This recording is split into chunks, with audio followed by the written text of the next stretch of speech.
Picture Miami at night. The water is calm, the neon is soft instead of harsh, and somewhere out on that dark bay, a single boat engine hums like white noise. On the surface, it's peaceful, the kind of scene you could fall asleep to. But on that boat, Dexter Morgan is wrapping plastic, laying out tools, and turning that calm into a ritual. By day, we watch him glide through Miami Metro homicide. He smiles, he carries donuts, he turns splashes of blood into clean narratives that close cases and comfort detectives. By night, those same skills become something else entirely. Every careful photograph becomes a kill room blueprint. Every lab result becomes a name on a table. The series invites you to hold both images in your head at once, the gentle analyst and the meticulous predator. Sharing the same hands, the same face, the same quiet voice. At the center of that contradiction sits Harry Morgan's code. It's not just a set of tips. For Dexter, it's scripture. Only kill those who deserve it. Make sure they are killers themselves. Leave no trace, never get caught, always stay within the lines Harry drew. This is the story of a boy who didn't learn right and wrong from fairy tales or school, but from a homicide detective, walking him through crime scenes and morgue drawers, explaining how to channel a hunger that should have been treated, not trained. On paper, it sounds almost reasonable, in that bleak, desperate way only a cop in over his head could invent. Protect the innocent by weaponizing the guilty. Use police instincts, case files, and procedure to filter Dexter's urges into something targeted, almost surgical. But that is not the whole story. Because when you lay them all out together, every rule, every exception, every moment where Dexter hesitates or improvises, you start to see how fragile the system really is. How could it be anything else? A traumatized child, a father drowning in guilt, and a lifelong compulsion to kill, all bound together by a private checklist no court will ever see. Harry's judgment can be wrong. Dexter's investigations can miss details. Feelings can get in the way. And once you accept that, the code stops looking like a safeguard and starts looking like a very polite time bomb. So settle in, get comfortable. In this long, slow walk through the series, we are going to watch how every season quietly erodes the illusion that Harry's rules are in control. Every close call at Miami Metro, every suspicious look from Dokes, every time Deborah, Rita, or Harrison drifts too close to the truth, is not random suspense. It is the code itself cracking in slow motion, one hairline fracture at a time, until finally there is nothing left to hold Dexter Morgan together. And that's where our story really begins. So let's slow down and look at what Harry thought he was building before we watch it fall apart. Because on paper, the code sounds less like a father's panic and more like a manual for surviving as a ghost in plain sight. At its core, Harry's blueprint is simple. Rule 1, Dexter only kills confirmed killers, people Harry would be comfortable seeing in handcuffs or a body bag. Rule 2, cover your tracks with the same precision Miami Metro homicide uses to find everyone else. From the crime scene plastic to the ocean currents around the Bay Harbor area. Rule 3, blend in so completely that no one ever thinks to look. An ordinary man, an ordinary life, a mask so convincing that even your own sister hugs you and never feels the blade underneath. Harry is not guessing his way into this. He is a seasoned cop who has spent years walking through real murder scenes, listening to real lies, watching real families shatter in interrogation rooms. He knows how killers are caught, he knows how they slip through, and he believes he can redirect Dexter Morgan's urges into something almost procedural. Identify the target, verify the evidence, prepare the kill room, dispose of the body. Then, in the morning, show up at Miami Metro with donuts and a clean shirt. On the surface, it feels airtight. you start to see why it comforts him. Every step has a checklist, every urge has a channel, every risk has a countermeasure. Harry tells himself that if Dexter only kills those who deserve it and never leaves a trace, then the chaos inside that boy is no longer chaos at all. It is a routine, a dark second job that never has to touch the first. But that sense of control is an illusion. When you lay them all out together, the rules are not objective laws of nature. They are Harry Morgan's personal opinions dressed up as certainty. Who counts as a confirmed killer depends on what Harry and Dexter can prove with their limited reach, their limited time, their limited understanding. The same investigative instincts that make Harry effective also make him vulnerable to bias, to pressure, to the quiet temptation to see what he expects to see. This is the story of a code built out of one man's worldview. It grows out of his trauma, his guilt, his need to believe he can fix what was done to Dexter by giving the monster a leash instead of help. And from the moment he starts training a child to kill in secret, the foundation is already cracked. As we move through the series, we are going to watch that blueprint fail, rule by rule. Dexter will outgrow the narrow life Harry imagined, form attachments the code never accounted for, and face situations that no checklist can cleanly resolve. Settle in, get comfortable, because every close call we revisit is another moment where Harry's neat diagram meets a messy reality and loses. To understand why that diagram never had a chance, we have to go back to where it really started. Not with a list of rules in Harry's kitchen, but with a child sitting in blood in a shipping container, listening to his mother die. The series returns to that container again and again for a reason. Young Dexter, 3 years old, surrounded by dismembered bodies, the air thick with the smell of metal and fear. There is too much input and no way to process it, so his mind does the only thing it can. It steps back. It splits. The Dark Passenger is born as a story Dexter tells himself about that split. And later, a story Harry quietly encourages. Instead of, you were overwhelmed and your brain protected you, it becomes, something evil moved in that day, and now we have to manage it. You start to see how subtle that shift is, and how devastating. When Dexter begins killing animals, wetting the bed, showing no appropriate reaction to violence, Harry does not treat these as emergency flares of trauma. He reads them as diagnostic signs of a permanent predator. Every dead neighborhood cat is another piece of evidence in a private homicide file he is building on his own son. The cop in him wins the argument with the father. So, instead of therapy, instead of distance from Miami Metro homicide, Harry chooses exposure. He takes Dexter to crime scenes. He walks him through blood patterns and body disposal, points out the mistakes other killers made. On the surface, it looks like a professional, sharing his world. When you lay them all out together, these moments form something else, a slow normalization of murder as craft, as outlet, as destiny. This is the story of a child being trained to see killing as both inevitable and, under the right conditions, noble. Harry wraps that training in the language of control. Only people who kill. Only when you are sure. Only if you never get caught.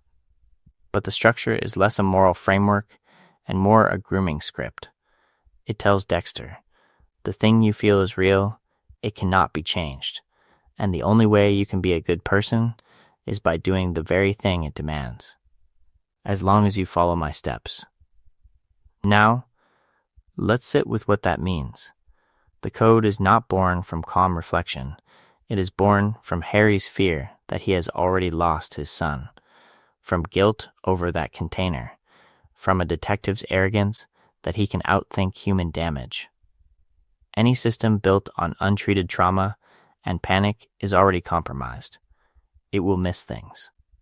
It will bend around the blind spots of the man who wrote it. And as Dexter grows, those blind spots are going to matter more than any rule Harry ever taught him. Those blind spots don't just shape Dexter, they shape the code itself. Because when you lay them all out together, Harry's rules are not a flawless safeguard. They are a very elaborate fantasy of control, written by a man who has lost control of almost everything that matters to him. And that fantasy is familiar.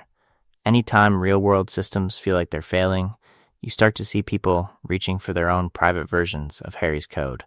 The idea that if the courts are too slow, if Miami Metro homicide is too political, if the world is too messy, then a single clear-eyed person can step outside the rules and deliver perfect justice. No bureaucracy. No compromise.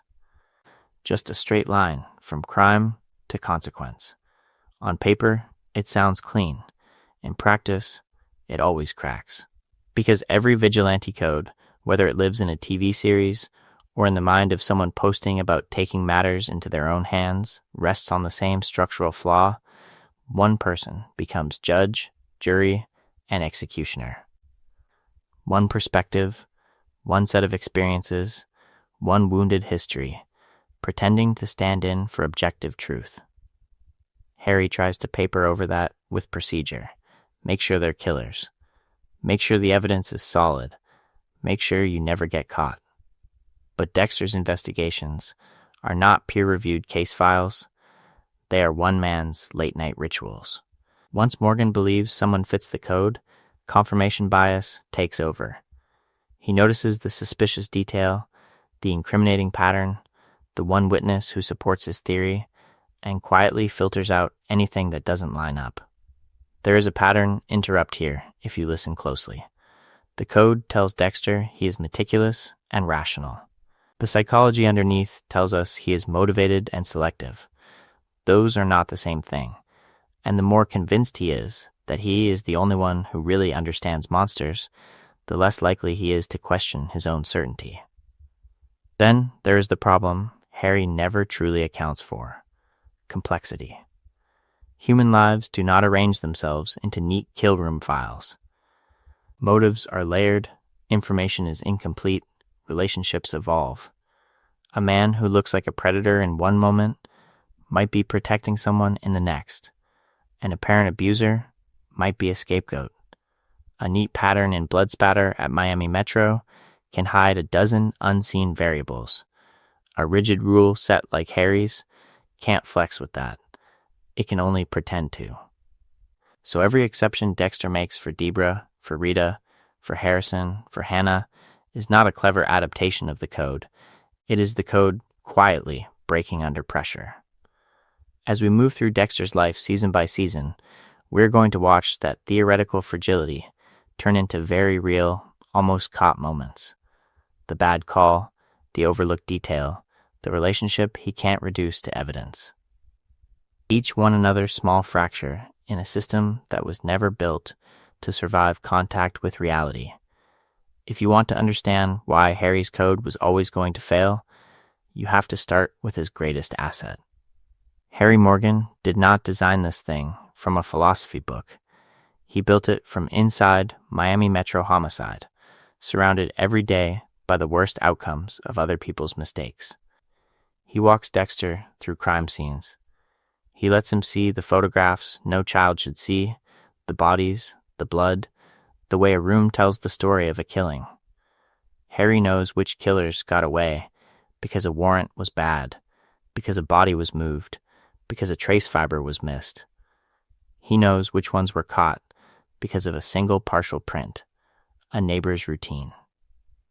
A pattern in where the bodies were dumped, and when you lay them all out together, you start to see what Harry thought he was doing: reverse engineering survival. So the never get caught half of the code is pure policecraft. Plastic sheeting to control spatter because Harry has watched juries convict on a single microscopic stain. Dismemberment and ocean dumping because he has seen how quickly a case dies without a recoverable body. Dexter's ritual is not mystical.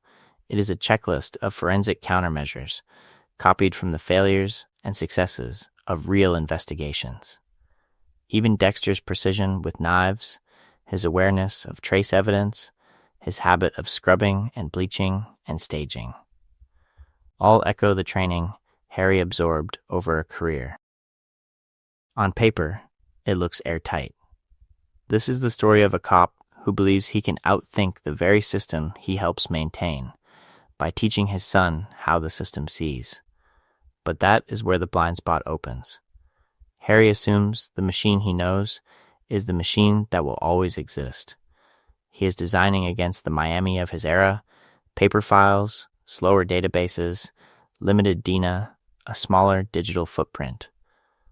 He cannot imagine the world of New Blood, where a random drone, a security camera, or a genetic genealogy search can pull a quiet man in Oregon into the light for things he did in Florida. And then, Harry does something that feels brilliant and is quietly disastrous. He embeds Dexter inside Miami Metro as a blood spatter analyst. On the surface, it is perfect. Dexter is close to information, can steer suspicion, can monitor which cases brush against his work. But it also means that every single day, he walks into the one building in the city most likely to notice what he is. His colleagues study his expertise. They test his stories against evidence. Dokes, LaGuerta, Deborah, they all stand inches from the mask. By tying Dexter's survival to one specific police culture, one city, one moment in time, Harry gives the code an expiration date. As soon as the tools change, as soon as the institution shifts, as soon as Dexter steps outside that familiar orbit, the rules stop fitting. In the next part, we are going to watch what happens when the world moves on, but the code stays frozen exactly where Harry left it. So, in this video, we are going to do something very simple and very patient. We are going to walk through Dexter Morgan's life in order, one season at a time, and treat Harry's code like a case file that has been quietly growing thicker in a drawer at Miami Metro Homicide. We start with the early kills. The teenage experiments Harry supervises, the first carefully wrapped bodies, the moment Dexter learns to match plastic sheeting to the dimensions of a struggling human being instead of a piece of furniture. On the surface, the code is working here. Dexter is hidden, the rules seem clear, the mask is still new and easy to wear. But even in these first outings, you start to see tiny fractures. A victim chosen because Harry says so. Evidence trusted because Harry gathered it. A boy learning that doubt is less important than obedience. From there, we move through the original series season by season, watching each major arc bend the code a little further. The ice truck killer, who knows Dexter's history better than Dexter does.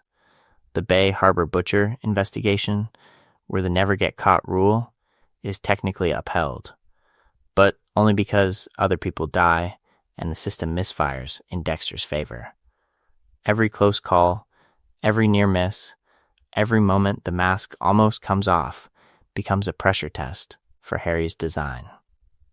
Along the way, we will linger on the near catches, the moral exceptions, and the emotional entanglements that Harry never truly accounted for. Rita finding the shoe that could have exposed Dexter's frame job. Deborah standing 5 feet away from one of his kill tables without realizing what she is looking at. LaGuerta following a thin line of doubt across years of cases. Each of these is not just suspense for the series. It is another exhibit showing how a system built on secrecy and personal judgment cannot survive prolonged contact with real relationships. We will also trace the small compromises and little lies that seem harmless in the moment, but accumulate into something the code cannot contain. Dexter fudging a rule to protect a lover, overlooking a detail because it would implicate family, deciding that his own need takes precedence over Harry's checklist. When you lay them all out together, from the pilot to the final revival, What looked like isolated drama becomes a single, rising failure curve. By the time we reach Oregon snow and the quiet town of Iron Lake, the world has moved on, and Dexter is still trying to run Harry's outdated operating manual. That is where the breakdown stops being theoretical and starts costing everyone around him. So settle in, get comfortable, and let's follow this story slowly, season by season, as if we are reading through one long, calm report of how a well-meant set of rules turned into the thing that finally destroyed the man it was meant to save. So this is where the pace stays exactly as slow as it needs to be. We are going to treat Harry Morgan's code the way Miami Metro Homicide would treat a cold case file, one page at a time. No rush, no raised voices, just a long, quiet look at what was really there. If you are the kind of person who likes to sink into a story and let it unfold in the background while you drift off, this is made for you. The goal is not to jolt you awake with jump cuts or sudden music stings. The goal is to give you a steady, calm analysis you can follow, or half follow, or simply let wash over you, while the details of Dexter's life and Harry's decisions slowly arrange themselves in your mind. That kind of slow burn investigation takes time. It also takes support. So if you want more deep dives told at this pace, more long form, sleep-friendly storytelling about characters like Dexter Morgan and the worlds they move through, subscribing and turning on notifications is one of the simplest ways to help. It tells the algorithm that there is room for this quieter kind of video, where we are not trying to sell you a twist every 30 seconds. Think of it less as hitting a button and more as joining an ongoing investigation. When you subscribe here, you are stepping into a long-running case file on character psychology, narrative design, and the hidden logic of the stories we keep returning to. Every season of Dexter, every moment where the mask slips or holds, becomes another piece of evidence we can lay out together on the table and examine without hurry. You start to see patterns that are easy to miss on a first watch. The way Harry talks to young Dexter in the car, the way he phrases the rules, the way a single reassuring sentence now will echo years later in a kill room, or in a police interview, or in a quiet kitchen scene with Deborah. This is the story of a code that pretends to be simple, and a boy who tries to live inside that simplicity long after it has stopped fitting. So settle in, get comfortable. There are not going to be jarring interruptions or sudden tonal whiplash, just a careful unpacking of how Harry's operating manual starts to fail the moment Dexter actually uses it. Now, let's step back to those first supervised kills, to the teenage Morgan in the dark with his father watching, and watch the very first hairline fractures appear in a system that already thinks it is perfect. We land in a quiet, awful milestone. The first time Harry takes teenage Dexter to kill a human being on purpose. No animal, no hypothetical, no thought experiment. A real man, bound and waiting, while a father walks his son through homicide like it is a science fair project. Harry has done his homework, or at least he believes he has. The target is a nurse who has been quietly murdering patients, a man Harry could not nail through Miami Metro homicide procedures, but can now erase in the dark. So he turns the kill room into a classroom. Plastic sheeting, taped corners, the table, the tools laid out in order. Harry explains the ritual step by step, as if control over the environment means control over what it will do to Dexter. This is where you start to see the first fracture. Harry's presence is supposed to be a safeguard, but it becomes something else. When he tells Dexter where to stand, how to swing, when he nods that yes, this man deserves to die, he is not just permitting violence, he is co-signing it. Responsibility blurs. Dexter learns that killing is not inherently wrong. It is only wrong when it falls outside the code, outside Harry's approval. And because Harry is a cop, that approval carries institutional weight. The boy watching his father's face in that moment is not evaluating evidence, he is reading permission. If Dad says this is justice, if the detective who wears the badge and writes the reports says this is necessary, then the line between murder and enforcement quietly dissolves. The code stops being a set of external rules and starts to feel like a private badge Dexter has been issued. But Harry's certainty in these early targets rests on something fragile. It rests on his own cases, his own files, his own sense that he knows this nurse is guilty because he has seen enough patterns to be sure.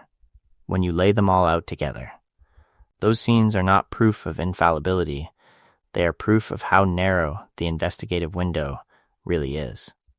Evidence can be incomplete, detectives can be biased, a missed report, a bad witness, a personal grudge, and the code would still say, proceed. The deeper problem is what Dexter absorbs emotionally. He is not just memorizing rules about blood and plastic. He is being told that he is different, that his darkness is special, that he alone can do what Harry cannot. This is the story of a teenager being cast as chosen executioner, and once you give a traumatized child that role, you also hand him a lifelong justification. Years later, when Dexter bends the code for Trinity, for Lumen, for Hannah, we are going to watch him reach back to that feeling, I am necessary. And then Harry dies. The supervising detective is gone, but the system he wrote keeps running, now driven by someone younger, more impulsive, and even less objective than he ever was. Settle in, get comfortable, because from here on, every kill is a test the code was never built to pass. Harry's gone, but his rules keep breathing through Dexter, and this is where the calm, clean promise of Rule 1 starts to unravel. Only kill killers sounds absolute, almost scientific. In practice, it depends on something a lot messier, Dexter Morgan deciding, on his own, who really belongs on that table. Now, let's look at what that actually means, step by step. Dexter stalks. He watches routines, follows people to work, to bars, to isolated docks. He breaks into homes and garages, takes trophies, pulls files from Miami Metro homicide. Then he does what he does best. He turns it all into a blood story. He recreates crime scenes in his head, maps trajectories, imagines where the killer would have stood, how the body would have fallen. Every moment feels methodical. But under all of that, he is still relying on intuition, on pattern recognition shaped by a lifetime of reading violence in red. On paper, that sounds almost safer than the average vigilante. After all, Harry was a detective. Dexter works inside a police department. There are case files, prior arrests, sometimes even confessions. But when you lay them all out together, you start to see how fragile that certainty really is. Real detectives, with full teams and judicial oversight, still arrest the wrong people. Evidence gets contaminated, witnesses lie, or simply misremember. Entire seasons of true crime documentaries are built on wrongful convictions and cold cases that show just how often the system says, "We are sure," and turns out to be wrong. Dexter's process is a smaller, lonelier version of that same fallible machine. He is judge, jury, and forensic lab, all in one person who cannot feel guilt the way most of us do. When he hunts the suspected child killer in Season 1, he builds his case on missing kids, rumors, and a pattern of opportunity. When he goes after the photographer in Season 2, he leans heavily on a hidden stash of disturbing pictures and the man's proximity to multiple victims. These are not courtroom-level proofs. They are stories that make sense to him, arranged around a conclusion he already wants to reach, and the code gives him no real space to doubt himself. There is no second set of eyes, no appeal, no version of the ritual where he pauses over the plastic and says, "What if I'm wrong?" Once Dexter believes someone fits Rule 1, the knives are sharpened, the room is wrapped, the needle goes in. The entire design of the code pushes him toward action, not hesitation. So we are going to sit with the uncomfortable question Harry never really answered. If the foundational rule cannot be guaranteed, if only kill killers is really only kill the people Dexter thinks are killers, what does that do to the moral story Harry told his son about himself?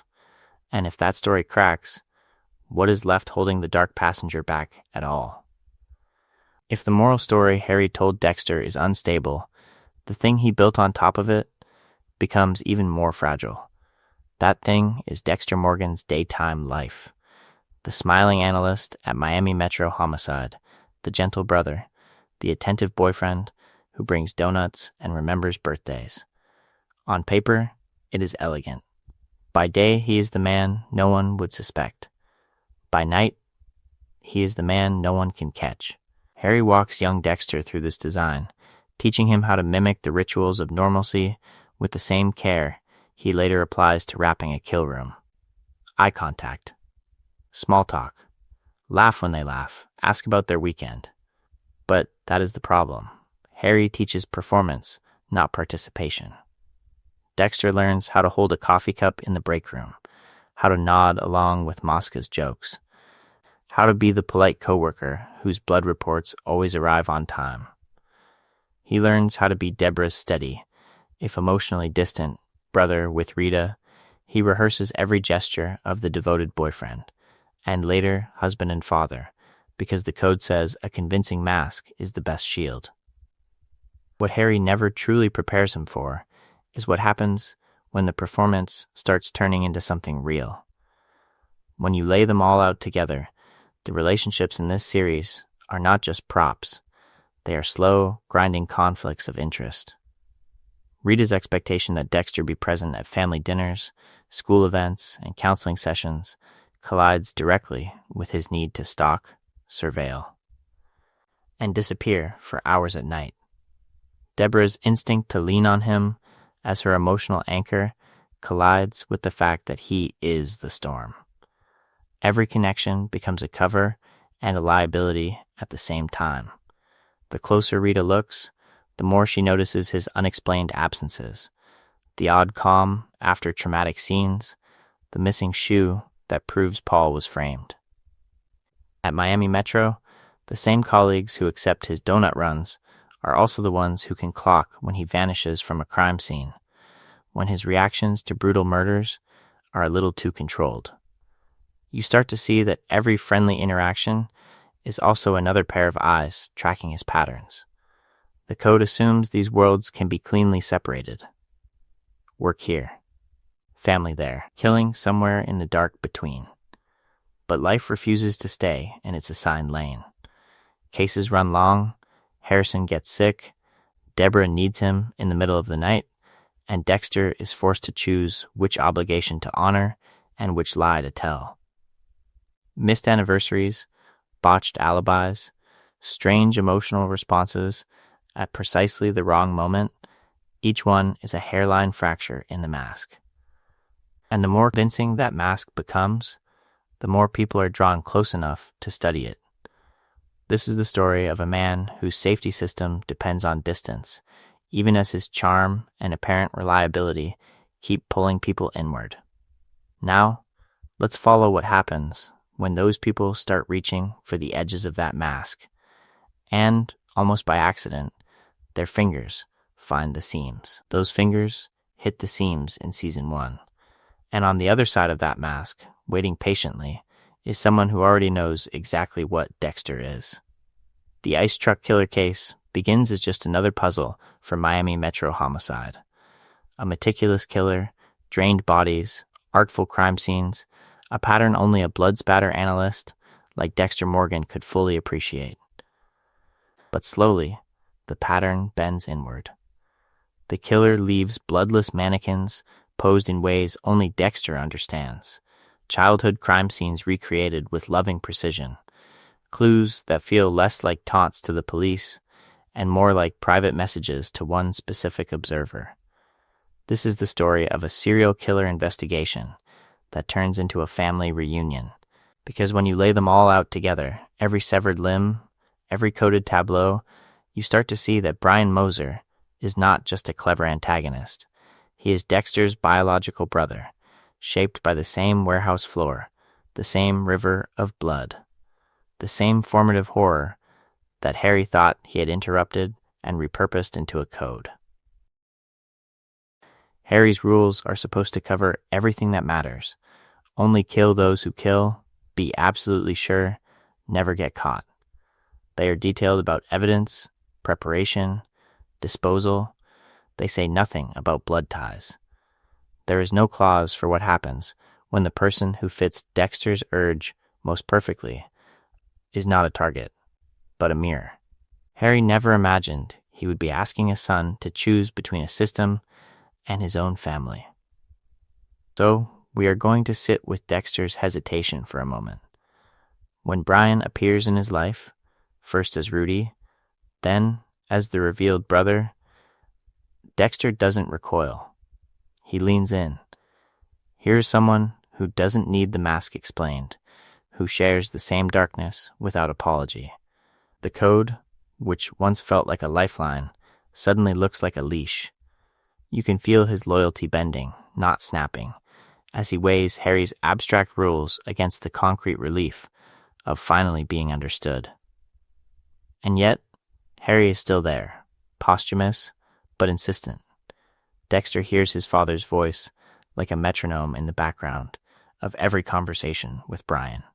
Counting out the beats of the code, control, caution, concealment, Brian offers the opposite rhythm, a rule-free path where the dark passenger drives in daylight and no one pretends it's anything else. Between them, Dexter is split, pulled between the ghost who trained him and the brother who invites him to stop pretending he needs training at all. The choice comes down, brutally, to Deborah on a plastic-wrapped table. There is no elegant application of the code here, only a forced decision, Harry's rules or Brian's world. Dexter kills Brian, and on the surface, it looks like a recommitment, a clean victory for the code. But underneath, something fractures. He has destroyed the only person who fully shared his origin, not because the code prepared him for that moment, but because it had no language for it at all. Harry's system survives the season. Dexter does not leave it feeling safer.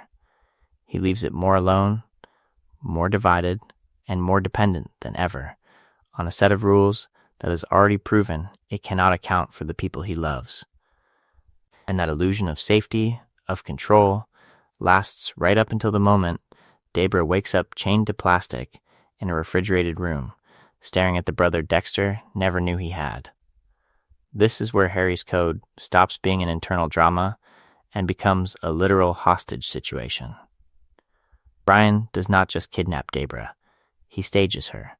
He places her at the center of his argument with Dexter Morgan about what Dexter is supposed to be. On one side, the code and the carefully maintained mask of the blood spatter analyst at Miami Metro Homicide. On the other, the unfiltered dark passenger that Brian has been courting all season through bodies, clues, and childhood echoes. Harry's rules were built on a quiet assumption that Dexter could operate in a vacuum, that he could stalk, select, and kill without those actions ever bending back toward the people closest to him. But when you lay them all out together, the Barbie-limbed corpses, the crime scenes tailored to Dexter's memory, the way Brian infiltrates Deborah's life as her perfect new boyfriend, you start to see how naive that really was. Because Deborah is not targeted at random. She is exposed precisely because Dexter has a double life. His secret connection to Brian, forged in blood long before either of them had language for it, is what makes her vulnerable. Dexter's silence about his past, his refusal to share anything real with the sister who adores him, leaves her walking blind into the arms of a serial killer who knows exactly whose heart she occupies. This is the moment where the code's second promise quietly breaks. Not just never get caught, but never let this touch the people you love. Harry never says that out loud, but it is baked into the fantasy. If Dexter follows the rules, the darkness stays compartmentalized. Yet here's Debra, drugged and displayed, proof that the compartment was always an illusion. When Dexter walks into that room and finds Brian holding a knife to Debra's throat, he is not choosing between killing and not killing. He is choosing between two worlds that have already collided. Brian offers him a life without the code, without hiding, without the daily performance at Miami Metro. Harry's voice and the rules that came with it pull in the opposite direction. Dexter chooses the code. He kills Brian. He saves Debra. But the psychological cost is immediate and permanent. He understands now that his private world is not sealed off. It can spill across the line and flood hers without warning. From this point on, every moment with Debra carries that knowledge in the background, humming under their conversations, under her trust. And once the darkness has brushed that close to her throat, we are going to see how impossible it really is to keep pretending the code can protect anyone at all. And just when it seems like Dexter's greatest danger is the people he loves, the series quietly introduces a different kind of threat. Not a sibling who might stumble into the truth by accident, but a professional observer whose entire nervous system is tuned to the slightest hint of violence. Sergeant James Dokes walks into Miami Metro homicide like a human alarm system. He is hypervigilant, coiled, always scanning. Other detectives see a blood spatter analyst who brings donuts and makes dry little jokes. Dokes sees something else. He has lived in rooms with real predators, in special forces and black operations where the polite mask falls away, and what's left is the way a person stands, the way their eyes track a scene, the way they seem just a little too calm around death. This is where Harry's code starts to show a blind spot. The code assumes that if Dexter smiles, keeps his head down, and plays the harmless lab rat, most people will accept the performance. It is built on the idea that ordinary colleagues, even good cops, will be distracted by paperwork, office politics, and their own lives. When you lay them all out together, the rules are less about morality and more about social camouflage. But Dokes is not ordinary. He refuses the script from the first season. In one of their earliest exchanges, he steps into Dexter's space, looks him over, and simply calls him creepy. No elaborate theory, no evidence board, just an instinctive rejection of the mask everyone else finds so comforting. Later, when he tails Dexter to crime scenes he has no reason to visit, when he checks boat registrations and rental cars, you start to see the problem. The code has no protocol for someone who will not be charmed, placated, or ignored.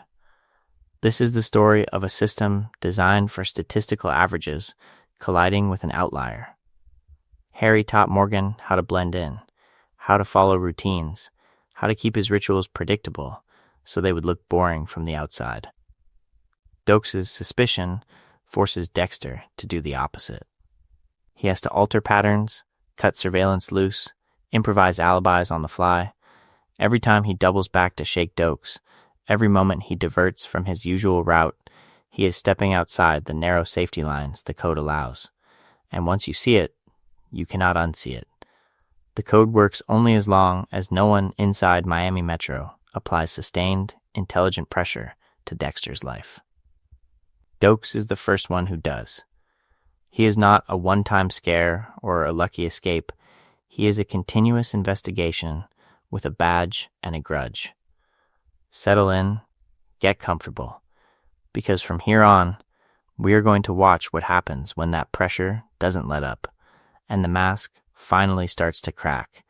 And season 2 is where that crack stops being theoretical and becomes physical evidence. One storm, one scuba team, and suddenly Dexter Morgan's private cemetery is lit up by police floodlights. The neat black trash bags on the ocean floor, the carefully dismembered remains he thought the current would carry away, are now being winched to the surface in front of the very institution Harry trusted to keep him safe: Miami Metro Homicide. This is the birth of the Bay Harbor Butcher. Not as a legend, but as a paperwork trail, a task force, an FBI profile. What had been Dexter's quiet routine, kill, cut, bag, drop, turns into a case file so large it needs its own conference room. And when you lay them all out together, every body, every incision, every knot on every garbage bag, you start to see the real weakness in Harry's so-called perfect system. Harry's disposal method was clever for its time. Deep water, wrapped plastic, no obvious pattern on land. But the code was built in a specific decade, around a specific understanding of forensics and search patterns.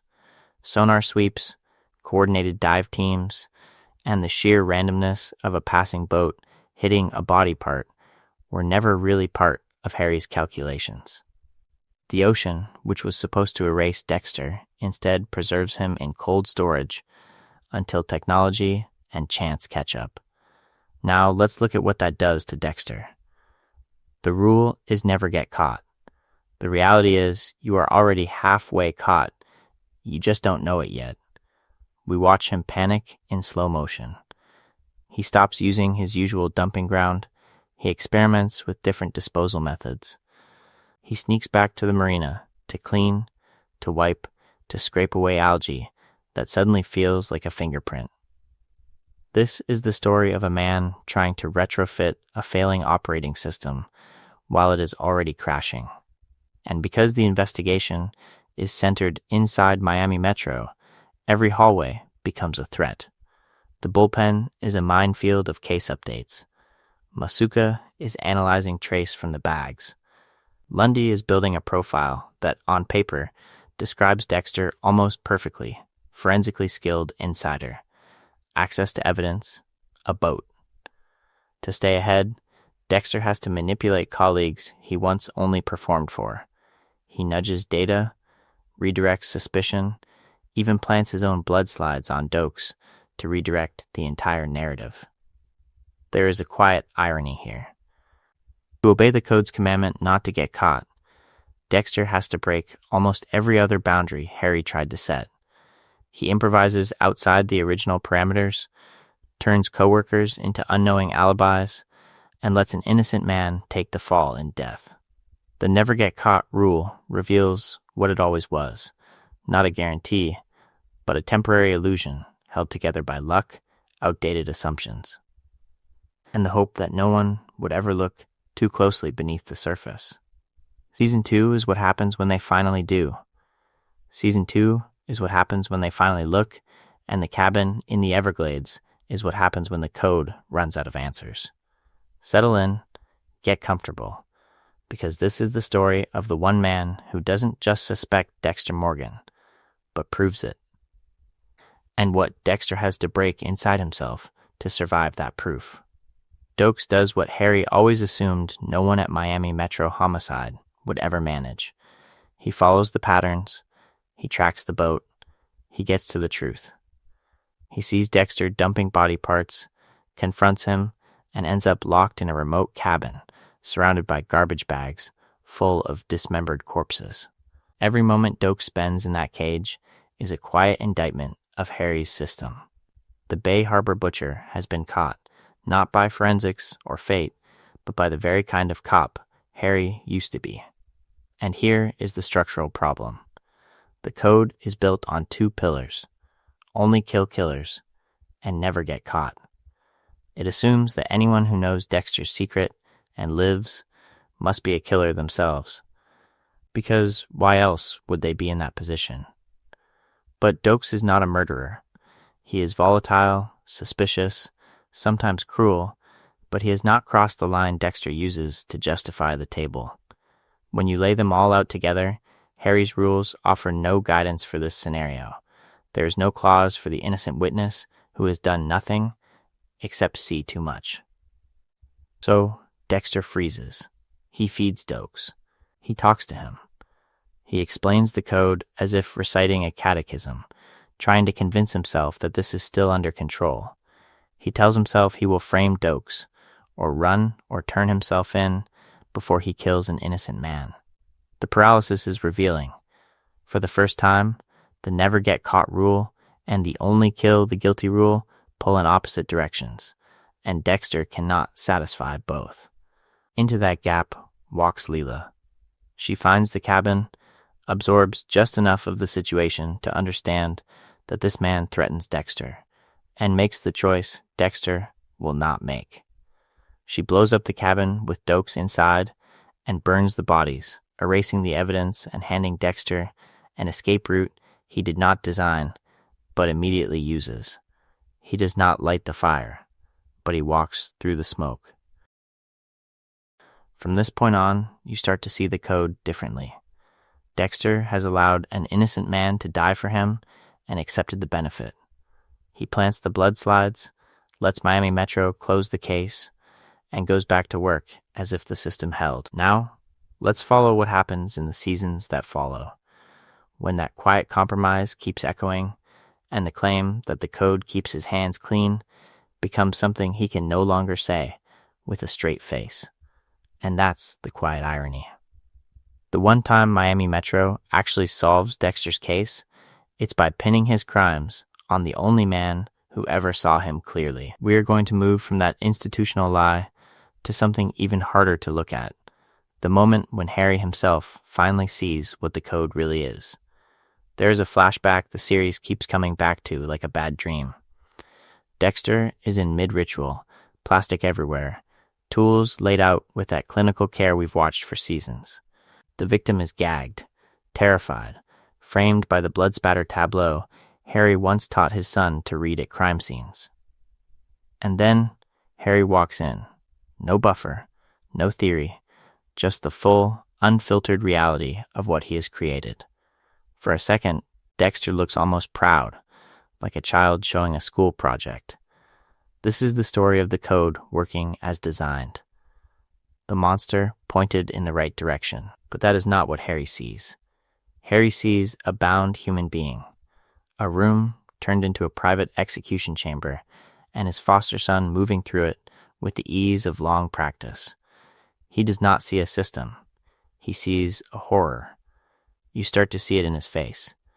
The realization that he did not save Dexter from his darkness, he weaponized it.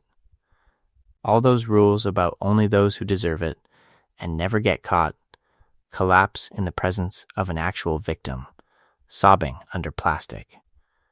The ritual that sounded almost noble in the car, in the garage, in the training talks, is monstrous when you lay them all out together in one fluorescent lit moment. Harry is a cop. Harry is a father. Harry is also the architect of this hidden homicide program running parallel to Miami Metro. Those three roles cannot live in the same body forever. His suicide reads, on the surface, as despair. Underneath, it functions almost like a confession he can't bring himself to say out loud.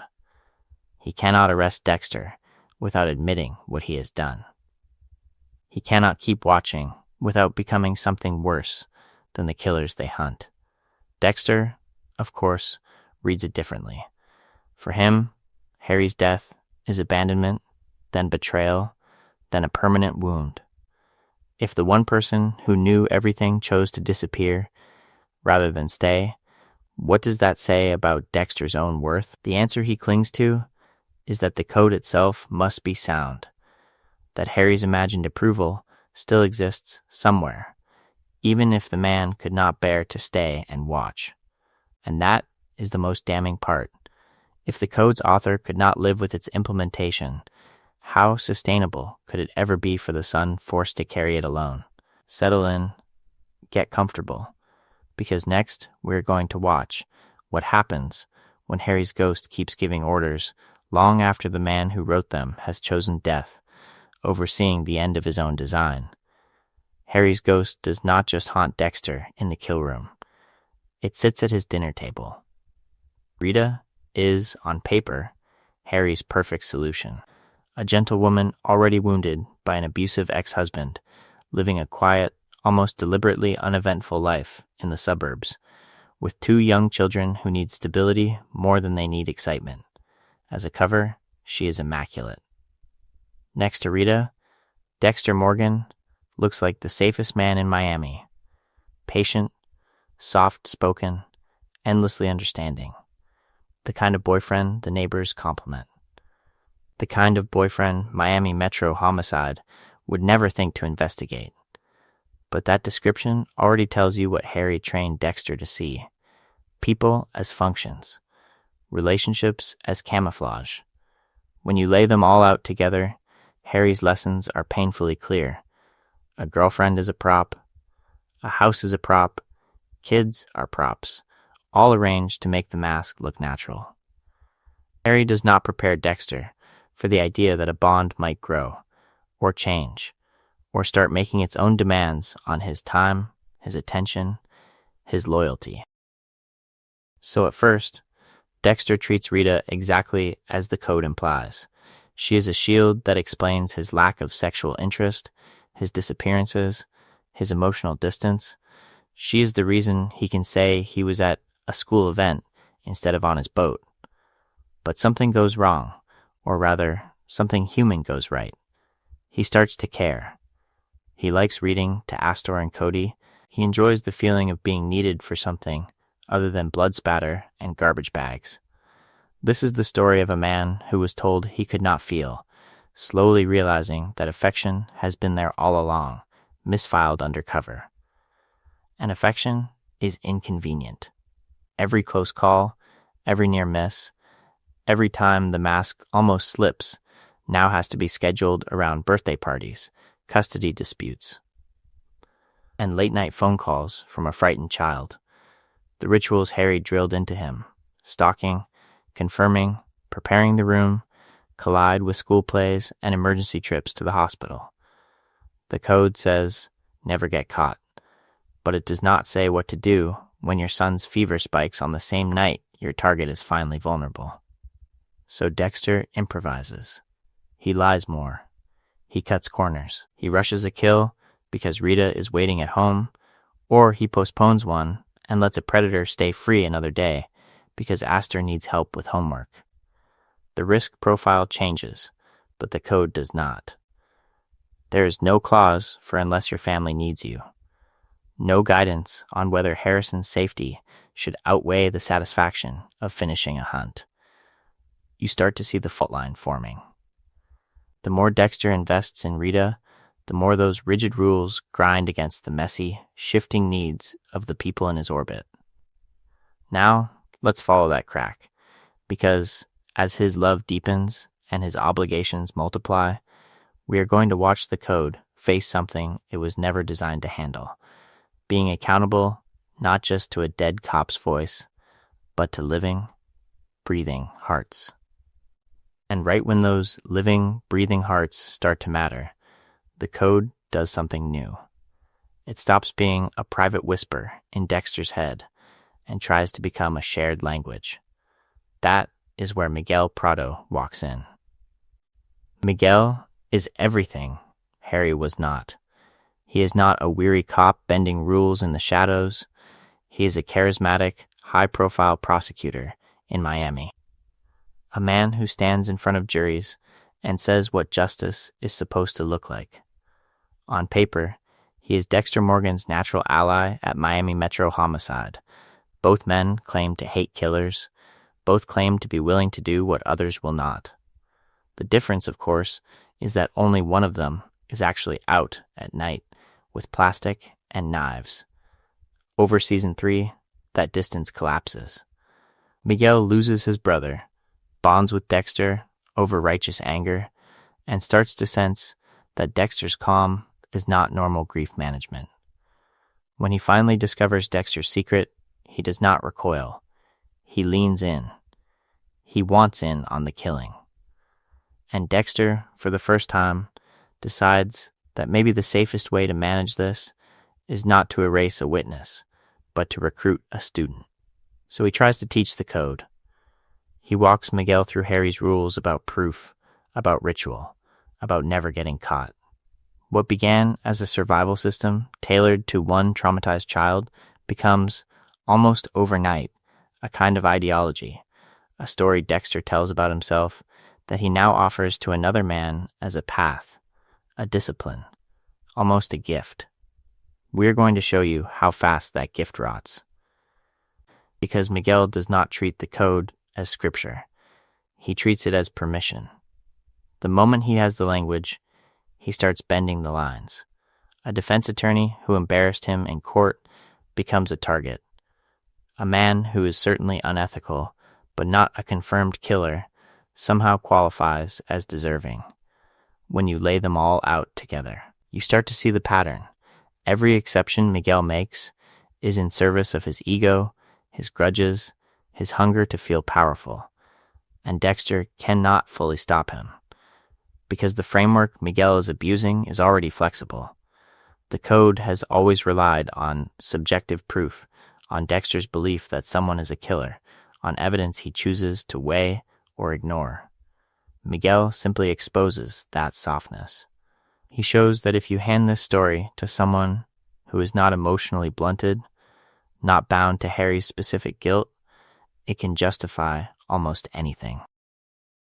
This is the story of a doctrine escaping its container.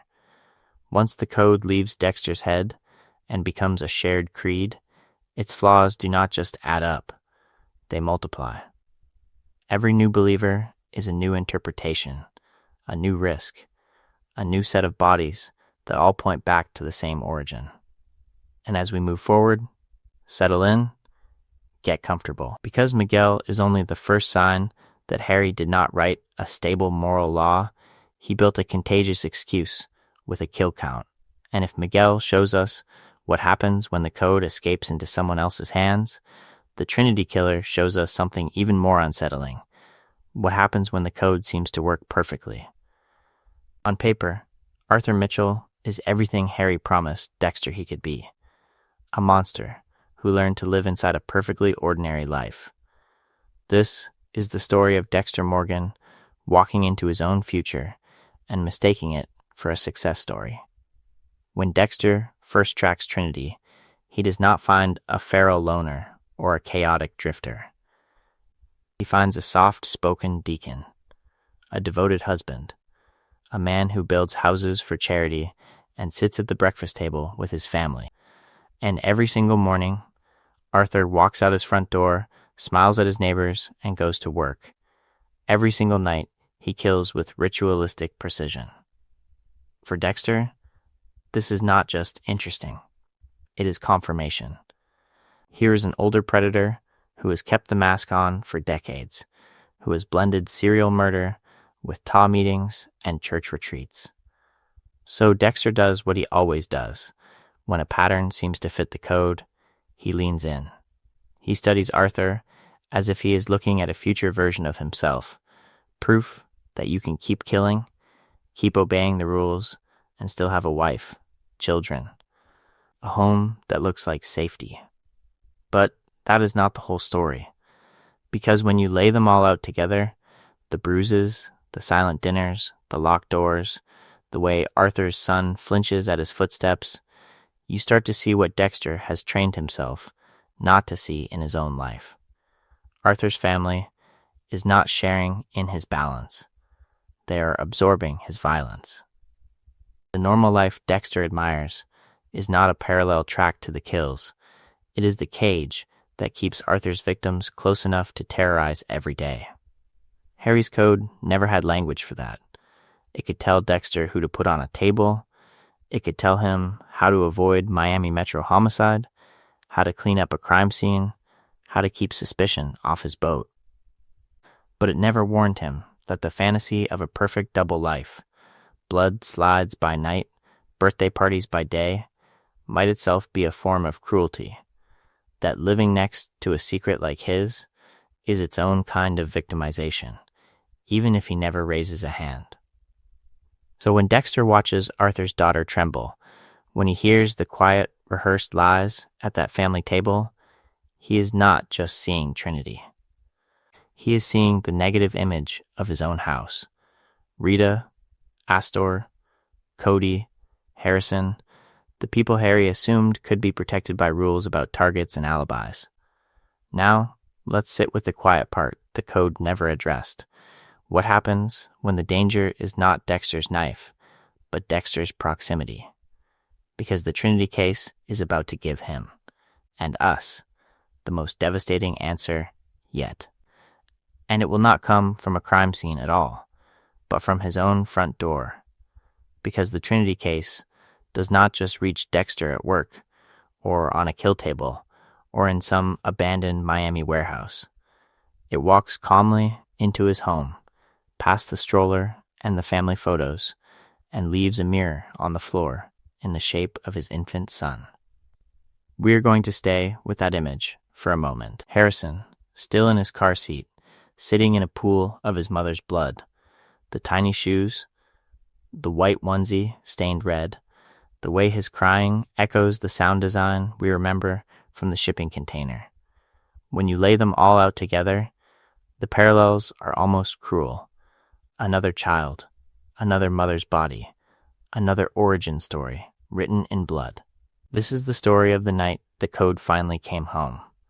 Dexter has just completed what he thinks is the perfect application of Harry's rules: meticulous research, a secured room, plastic everywhere, a confessed serial killer on the table. Trinity is dispatched, the slides are taken, the ritual is satisfied. By the code's metrics, it is a flawless success. But that is exactly the problem.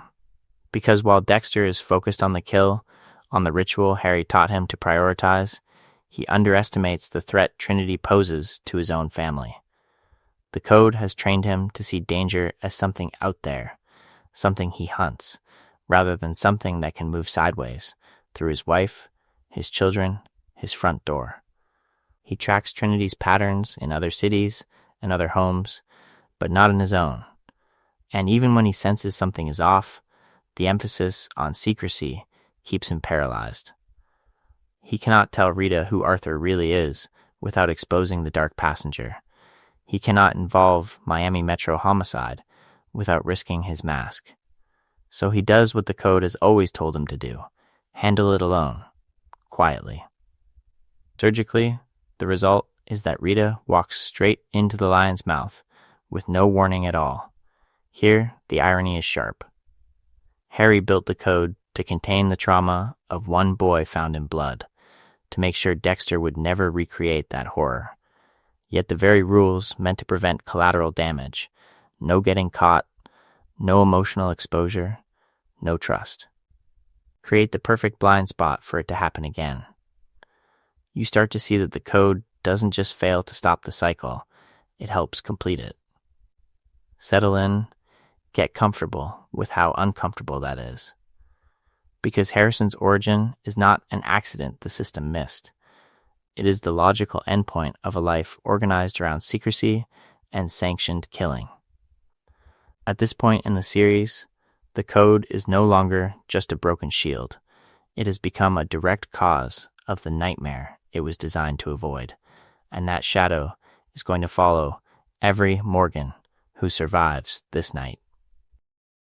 And the shadow does not stay theoretical for very long. It steps into the story with a name, a face, and a crib. Harrison, a child who has already watched his mother die on a blood-soaked floor before he can form full sentences. When you lay them all out together, the parallels stop feeling like coincidence and start feeling like design. Dexter knows this, even if he will not say it out loud. He stands over Harrison the way Harry once stood over him, looking for signs. Is there a darkness in his son's eyes? Is the boy too calm around violence, too fascinated by the wrong details, too ready to accept that death just happens around the Morgans? Every small behavior becomes a test. Every quiet moment, another potential echo of that shipping container in Dexter's own childhood. And instead of breaking the pattern, Dexter begins to reach for the only framework he has ever been given: the code, the same set of rules that turned his own trauma into a vocation. We are going to watch him, over multiple seasons, toy with the idea that maybe Harrison will need it too. He does not say, "I should get my son therapy." He thinks, if he is like me, I will have to teach him how to channel it. This is the story of a man who cannot imagine healing, only management. The code becomes, again, a proposed solution. Teach Harrison to only hurt the right people, to never get caught, to live behind a perfected mask. In other words, repeat Harry's experiment with a fresh subject. When you strip away the language of protection and guidance, what remains is the ethical horror of grooming a second child into a killer, presented as responsible parenting. The series never lets you fully relax around that possibility. A look here, a line there, Dexter quietly wondering if Harrison saw too much, if Harrison remembers too clearly. You start to see how small the moral universe of the code really is. It does not ask whether a child might deserve something different. It does not consider that the answer to inherited violence might be care, or distance, or confession. It only knows how to replicate itself. So the code spreads like a contagion, moving from Harry to Dexter, threatening to move from Dexter to Harrison. Each generation a little more damaged, a little further from the original rationalization that this was about saving one boy in Miami from himself, and the revival will not dodge that question. Dexter, new blood will pick up this thread and pull it tight, forcing us to watch just how far the damage can reach when a broken system is the only inheritance a father has to offer. And inside that inheritance, there is someone Harry never really writes into the will. While he is busy engineering a system for Dexter, and later casting its shadow over Harrison, Deborah is growing up in the same house, absorbing the same atmosphere, walking the same halls of Miami Metro Homicide. She is not a variable in the code. She is background. At first, that almost makes sense. Early in the series, Deborah is the insecure vice cop in ill-fitting outfits, stuck undercover in strip clubs, desperate for Harry's posthumous approval. She swears too much, second-guesses herself, and lives in the shadow of the golden son who understands blood. But that is not the whole story. Because, across season after season, we are going to watch Deborah become something Harry never fully anticipated: a genuinely sharp, relentless detective. When you lay them all out together, her steps look almost inevitable. She claws her way into homicide, she lands the ice truck killer task force, and, even while being manipulated by Brian, her instincts about patterns, about victim selection, about emotional signatures, keep putting her next to truths she cannot quite see yet. She senses that killers are drawn to Dexter, that he is different, long before she has language for what that difference is. Harry's code never updates to account for that. In his mind, Deborah is someone to protect from the darkness, not someone whose professional job is to walk toward it. The rules are built around keeping evidence away from cops, but they assume the cops are external, impersonal forces. They do not imagine that the most dangerous investigator Dexter will ever face is the woman who grew up calling him her brother. So the friction starts to build in quiet ways. Deborah works the Bay Harbor butcher case, while Dexter is literally disposing of the bodies she is trying to find. She follows leads on the Skinner, on Trinity, on Lumen's vigilante killings, and again, the trail runs parallel to Dexter's night work, close enough that a single wrong turn, a single piece of physical evidence, would have snapped the lines together. You start to see the structural irony. Harry trains a killer and a cop under the same roof, feeds both of them a story about justice, and only writes a manual for managing one of them. Dexter gets the code. Debra gets the badge. And the more competent she becomes, the more the code's blind spot grows. Now, let's sit with what that means. Every promotion Debra earns, every instinct she sharpens, quietly increases the pressure on Dexter's mask. Harry thought he was shielding her from horror. Instead, he was arming her with the exact skills required to decode it. Settle in, get comfortable, because the moment Debra finally turns those skills fully on Dexter is coming. And when she does. The failure of Harry's system will not just be procedural. It will be emotional, catastrophic, and it will make every earlier near miss feel like a rehearsal for one specific, shattering discovery.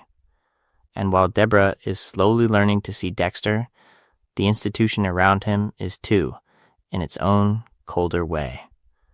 This is the story of a different kind of memory, one that doesn't love you, doesn't hate you, but refuses to forget.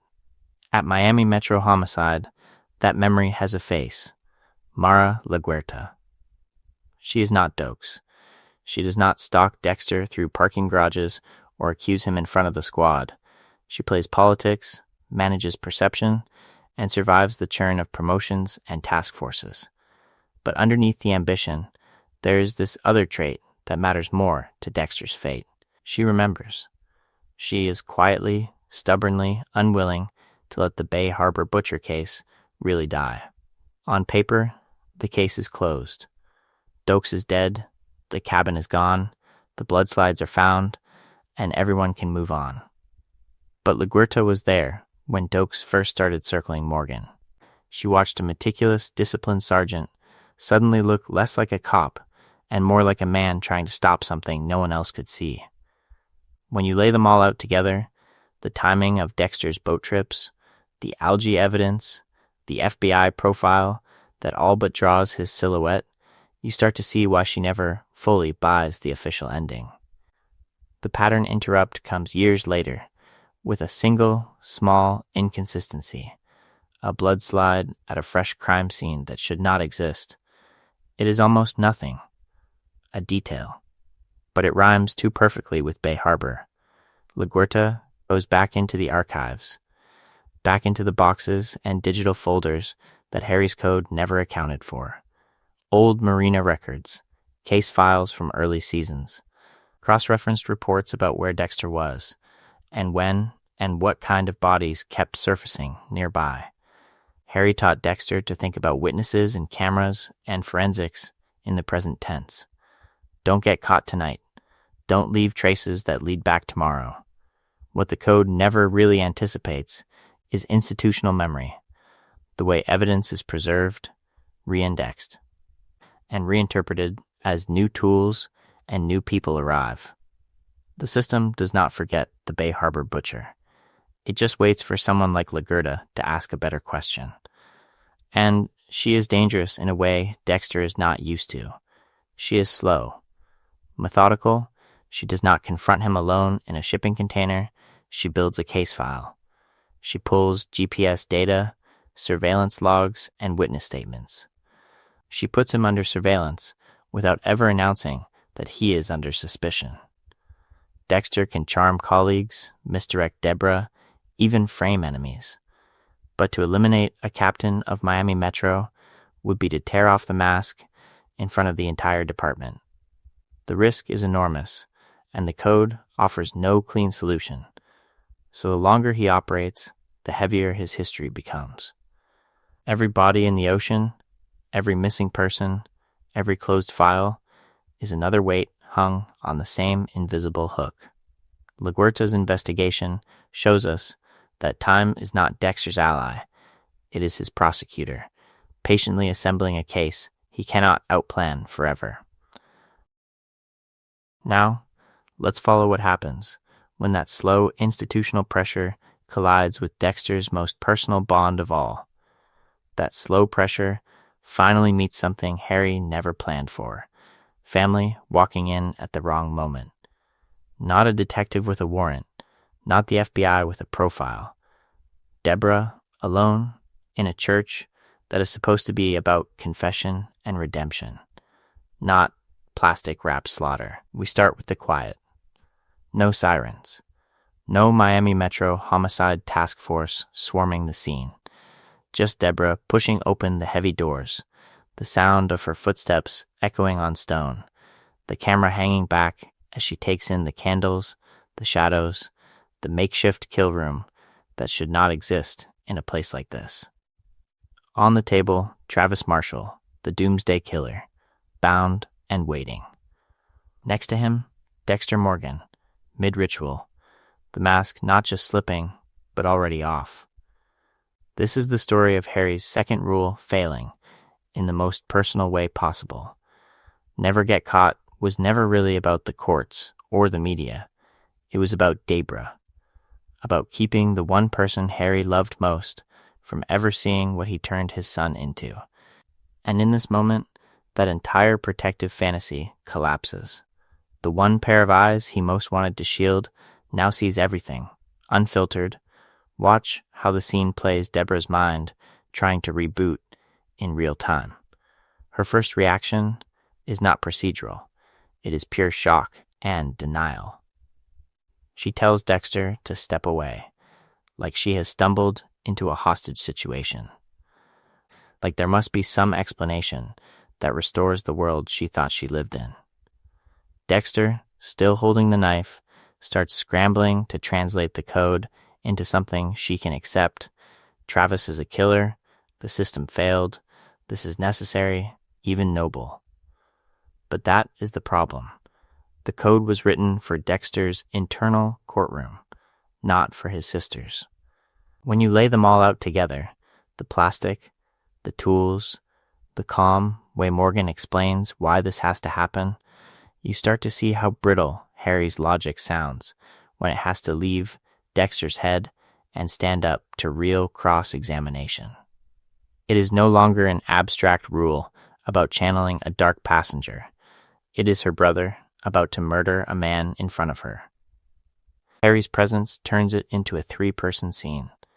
Not literally, but in Dexter's mind, Harry is right there, the lifelong co-author of this ritual. Deborah is not just seeing Dexter's secret, she is realizing her father lied to her for years, trained a child into this, and then let her grow up worshiping a man who built a killer in the garage while she slept down the hall.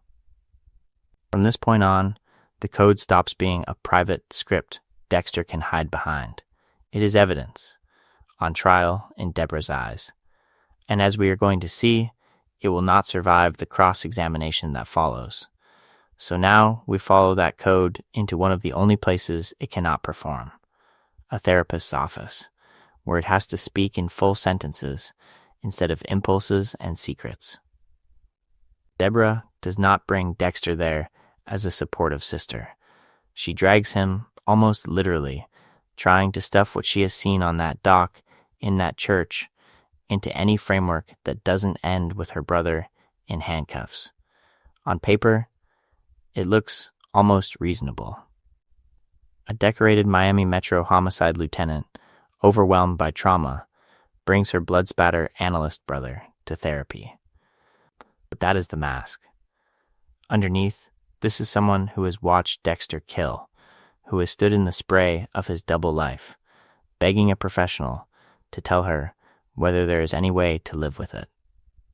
Dexter responds the only way he knows how. He puts Harry's code on the couch instead of himself. He describes it to the therapist like a moral system, almost like a religion he was raised in. There are rules. There is a higher authority in the form of Harry Morgan.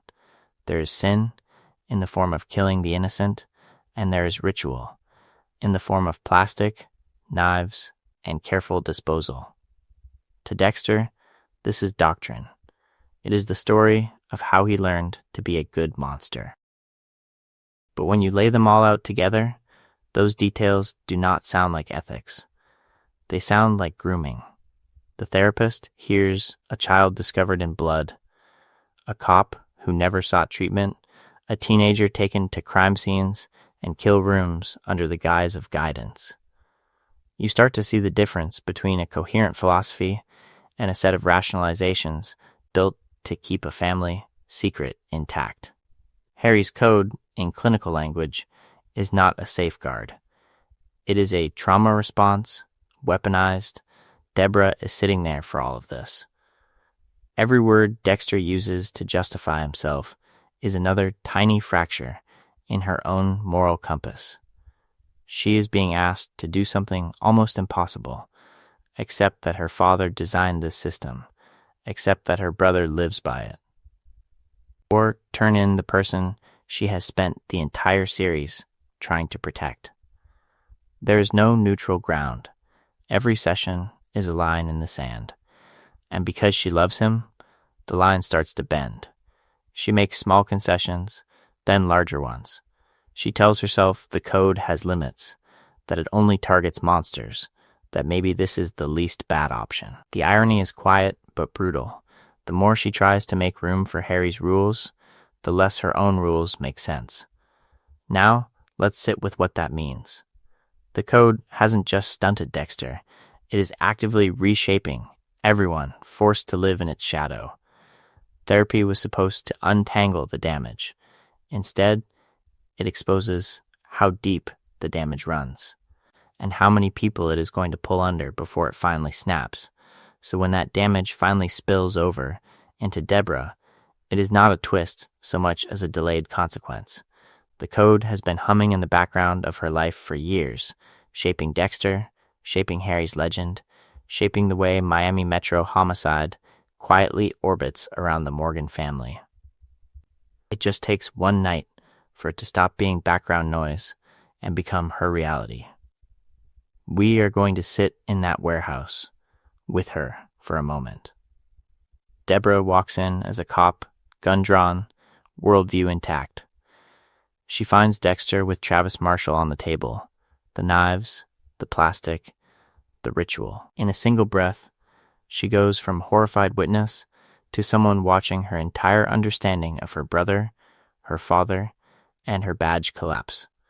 This is the story of a person who has spent an entire career chasing monsters, suddenly realizing the monster is standing in front of her, asking for help.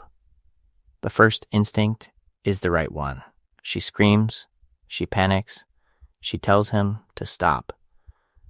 But that is not where the scene ends. Because then the code starts talking through Dexter. Travis is a killer. The system failed. This is necessary.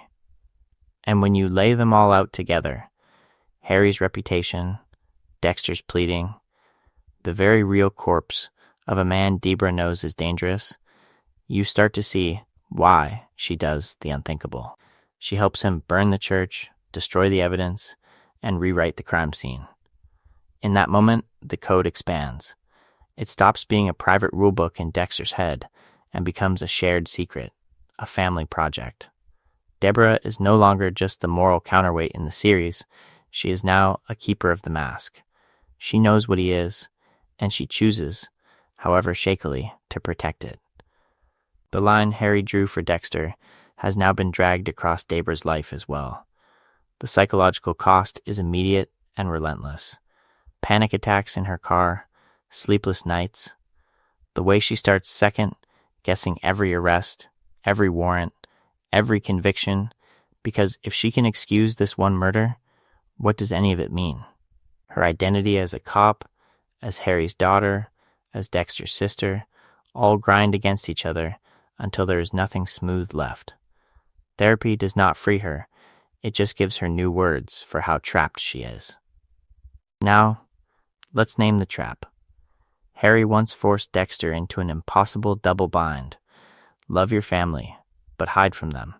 Serve a version of justice, but never let the law see you. By covering for Dexter, Deborah inherits the same contradiction.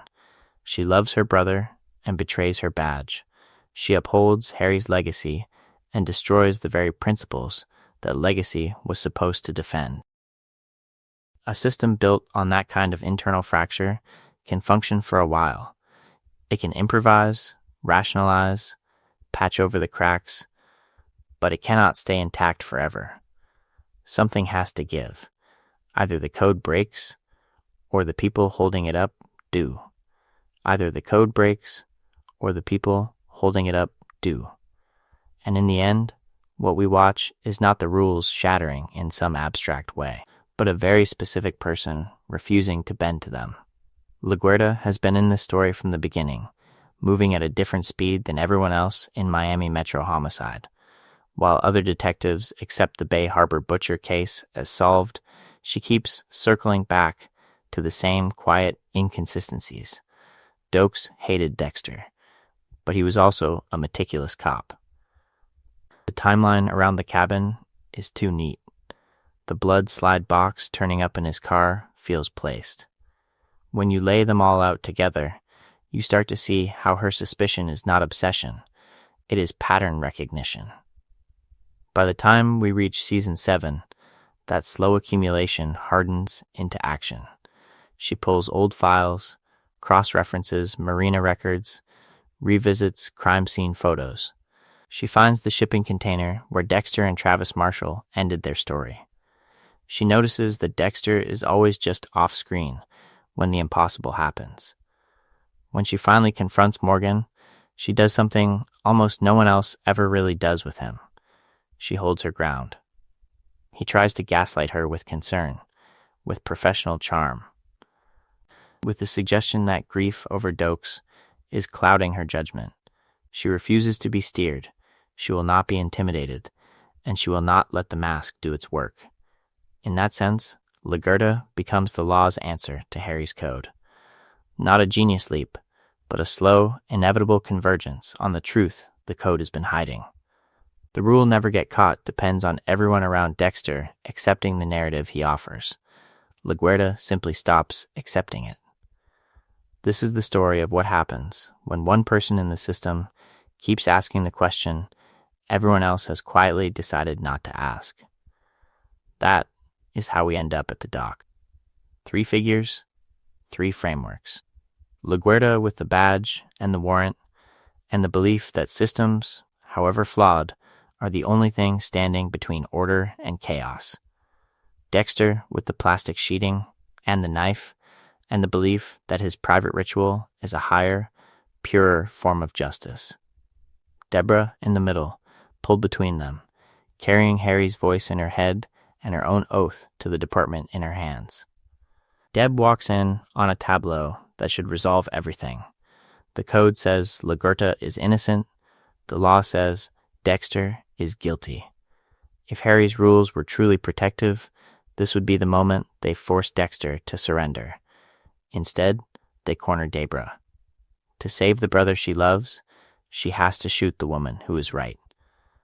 One pull of the trigger, and she kills not just her captain, but her career, her ethics, her idea of herself as a good cop in a bad city. At that dock, Harry's code does not merely fail. It inverts. The protector becomes the executioner. Justice becomes collateral damage. And the system Harry built to keep his children safe now exists primarily to destroy them from the inside. One impossible choice at a time. In the silence after that gunshot at the dock, Deborah does not just lose LaGuerta. She loses the last stable version of herself. The cop who once walked into Miami Metro homicide every morning with a badge, a purpose, and a stubborn belief in right and wrong is suddenly gone, replaced by someone who cannot look in a mirror without seeing blood on her hands. From there, we are going to watch a slow collapse. Deborah drifts out of the job that defined her, first in attitude and then in reality. The once relentless detective starts showing up late, or not at all. She drinks to fall asleep, then drinks to wake up. Pills blur the edges. The work that used to anchor her now feels like a constant accusation.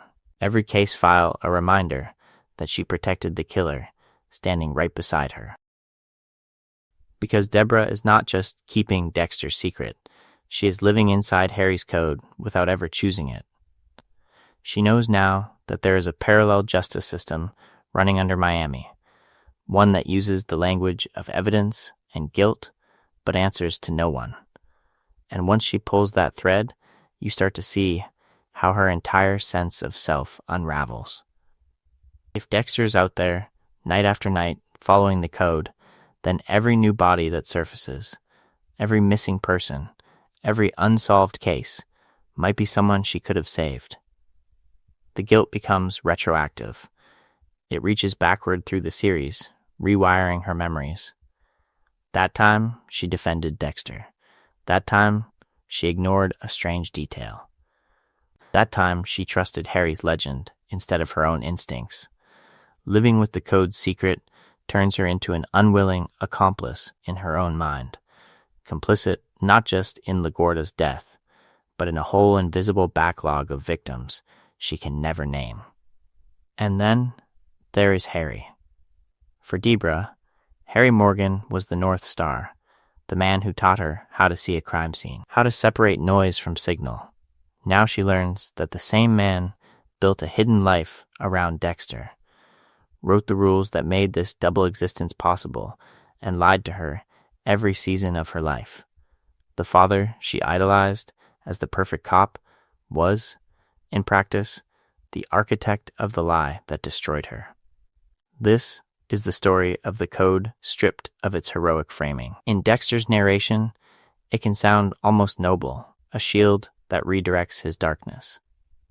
In Deborah's breakdown, the truth is quieter and much more brutal. The code behaves less like armor and more like acid, seeping into every relationship it touches, eating through trust, identity, and love, until all that remains is damage control. By the time Deborah is driving drunk, sabotaging her own cases, and begging Dexter to either stop or kill her, the outcome is already foreshadowed. A system that demands this level of secrecy cannot let its most honest witness walk away intact. The only real question, when you lay them all out together, is how far the code will go to silence her before it finally exposes itself through the way her story ends. By the time Deborah is unraveling under the weight of what she knows, the code is already cracking. And right on cue, the series gives Dexter a different kind of test. One Harry never prepared him for, a woman who fits his victim profile and his fantasy of being understood at the same time. Hannah McKay arrives with a quiet smile and a history of bodies. She is not a gray area suspect. By Harry's logic, she is exactly the kind of killer who should end up wrapped in plastic on Dexter's table. She poisoned people. She helped Wayne Randall. She kills to solve problems. Every line of the code points in the same direction, and yet, almost immediately, you start to see Dexter hesitate in a way he never does with strangers. He follows the procedure at first, he investigates, stalks, tests her story, but something is different. Hannah does not flinch at violence. She talks about her past with the same strange calm Dexter uses in his own narration. When she describes the relief of ending a life that threatened her, we are going to recognize an uncomfortable symmetry. This is not just another target. This is a mirror. So Dexter begins to rationalize. He tells himself Hannah only kills when she has to, that her victims are abusers, threats, loose ends. He reframes her file the way he has always reframed his own, as if sharing his pathology somehow upgrades it into a shared ethic. This is the story of how an exception is born, not as a clean break, but as a series of small, quiet edits to rules that once sounded absolute. Harry's imagined voice pushes back. In those internal conversations, Harry insists that love is a liability, that sleeping with a killer he should be stopping is the kind of mistake that gets you caught. The code was built to separate feeling from action, to keep the dark passenger in a narrow lane. But Dexter's growing attachment to Hannah turns that lane into a suggestion. Connection starts winning arguments that used to belong to caution. There is a pattern interrupt here if you pause on it. For years, the code has been framed as almost sacred, this rigid operating system that keeps Morgan alive in Miami Metro homicide. Suddenly, we watch him stand over a sedated Hannah, knife ready, and choose to cut her bonds instead of her artery. No new evidence appears, no exonerating twist. Only emotion changes, and the code changes with it. When you lay them all out together, every time Dexter lies for Hannah, hides evidence, or lets her walk away, the authority of the code shrinks. A rule that can be suspended for love was never a law of nature. It was always a story Harry told, and Dexter agreed to believe.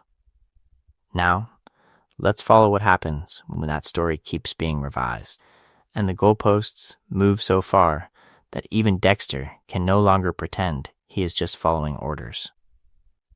Now that the goalposts have drifted so far they barely resemble Harry's original rules, we're going to watch what happens when the entire field gets wiped clean.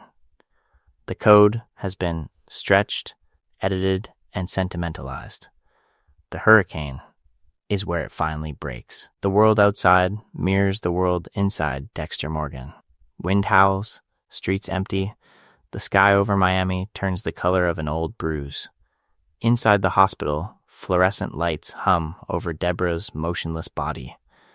One bullet, one impulsive chase of Dexter's quarry, and the person who believed in him most is breathing only because a machine insists she should.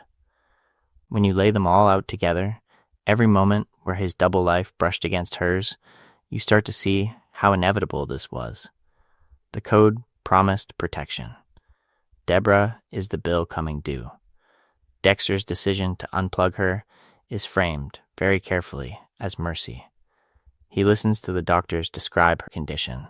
He hears that the sister who dragged him into the light of Miami Metro homicide is gone in every way that matters.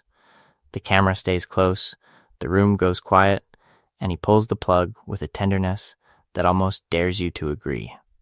But this is the final, unforgivable breach. Deborah is not a killer. She is not on any table Harry ever described. The code that was supposed to limit his violence now becomes the justification he uses to extend it to the one innocent he loves most. Then comes the vanishing act. Dexter wheels Deborah's body out, loads her onto the slice of life, and takes her into the same water where he has erased so many others. The storm closes in. He drops her into the sea like another victim, then turns the boat toward the worst of the hurricane and drives. On paper, he dies there. In practice, he abandons Harrison and Hannah to the wreckage of his double life and calls it sacrifice. This is the story of a man finally admitting, without saying it out loud, that his own presence is the danger the code failed to neutralize. Harry's rules were supposed to keep Dexter from harming the people around him. Instead, every exception, every rationalization led him here, alone in a storm, convinced that the only way to protect anyone is to remove himself entirely, not by changing, by disappearing. Settle in, get comfortable, because the revival asks a quieter, harder question. If Dexter can exile himself to the woods and take on a new name, can distance and time ever really free someone from a system that has been built into their identity since childhood? Now, let's follow him into Iron Lake and see what survives when the hurricane passes and the code is supposed to be gone. Iron Lake looks like the opposite of Miami in every possible way. Snow instead of humidity. A tiny sporting goods shop instead of the fluorescent maze of Miami Metro homicide. A man named Jim Lindsay, who sells rifles and smiles politely instead of Dexter Morgan cataloging blood spatter and hiding bodies in the ocean. On the surface, this is distance made visible. New town, new name, new routine. But the routine is the tell. We are going to watch him open the store the same way every morning, run the same inventory, jog the same path through the woods, rehearse the same small talk with the same people.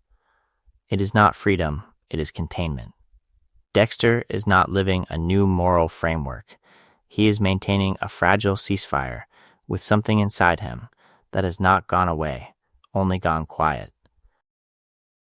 He calls it abstinence, like he has simply decided to stop. No killing, no stalking, no plastic. The dark passenger is supposedly locked in the attic.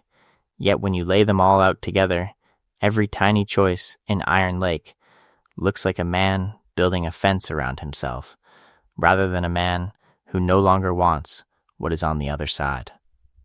He avoids knives at work, avoids conflict, avoids any news that might hint at a predator. The avoidance is constant, almost ritualistic. And in that silence, Harry's code is still there. Not spoken aloud, not taped to a wall, but running in the background like dormant software, waiting for a command. Dexter still evaluates people the way Harry trained him to. He still notices patterns of aggression, inconsistencies in stories, the particular weight of a lie. He still hears the old rules as internal narration: make sure they are guilty, make sure you cannot get caught. The fact that he is not acting on it does not mean the script is gone. It just means there has not yet been a trigger strong enough to override the ceasefire. That trigger arrives as a boy on a bus. Harrison, the past, stepping off with a backpack and a look that collapses 10 years of exile in a single moment.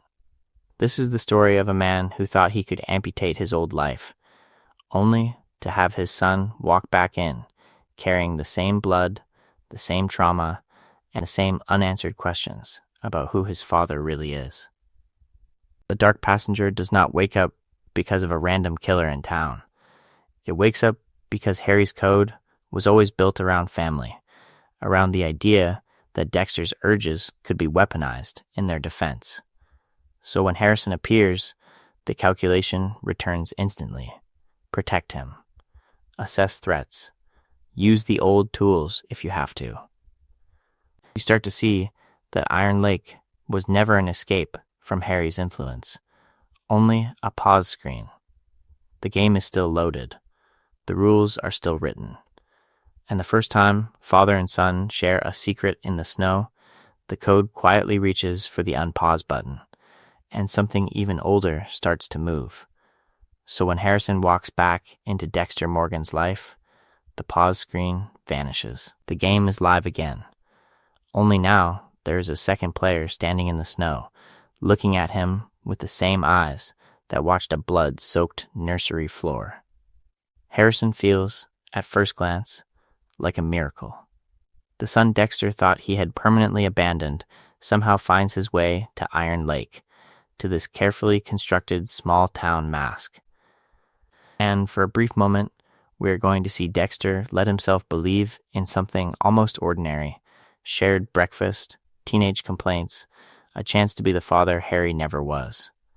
But the miracle is also a threat, because every moment Harrison is near him, the past stops being theoretical and becomes genetic, behavioral, terrifyingly present. Very quickly, the old circuitry comes online. Dexter starts scanning Harrison the way Harry once scanned him. Does he lie easily? Does he fixate on violence? Does he react to blood? He watches the way Harrison handles conflict at school, the way he talks about pain, the way he seems to carry anger like a low electrical charge. When you lay them all out together, these observations are not neutral parenting. They are data points in a private homicide investigation Harry began decades earlier, now continued by the son who was supposed to be its end product. And with that assessment comes temptation. If Harrison is dark, Dexter thinks, then maybe the code is not just a curse. Maybe it is a curriculum. The logic is seductively familiar. Harry saved me. I can save him. Instead of questioning whether turning a damaged child into a controlled killer was ever salvation, Dexter reaches instinctively for the same tool. Let's give him rules. Let's teach him to channel it. This is the story of a man so shaped by a system that, faced with his own child, he can only imagine repeating it. But Harrison is not a blank slate waiting for doctrine. He is a teenager who remembers being left. His first real demand is not for guidance, it is for honesty. Why did you disappear? Who are you really? That is the pattern interrupt. Dexter wants to answer with structure, with curfews and hunting ethics and Harry's commandments, because rules feel safer than feelings.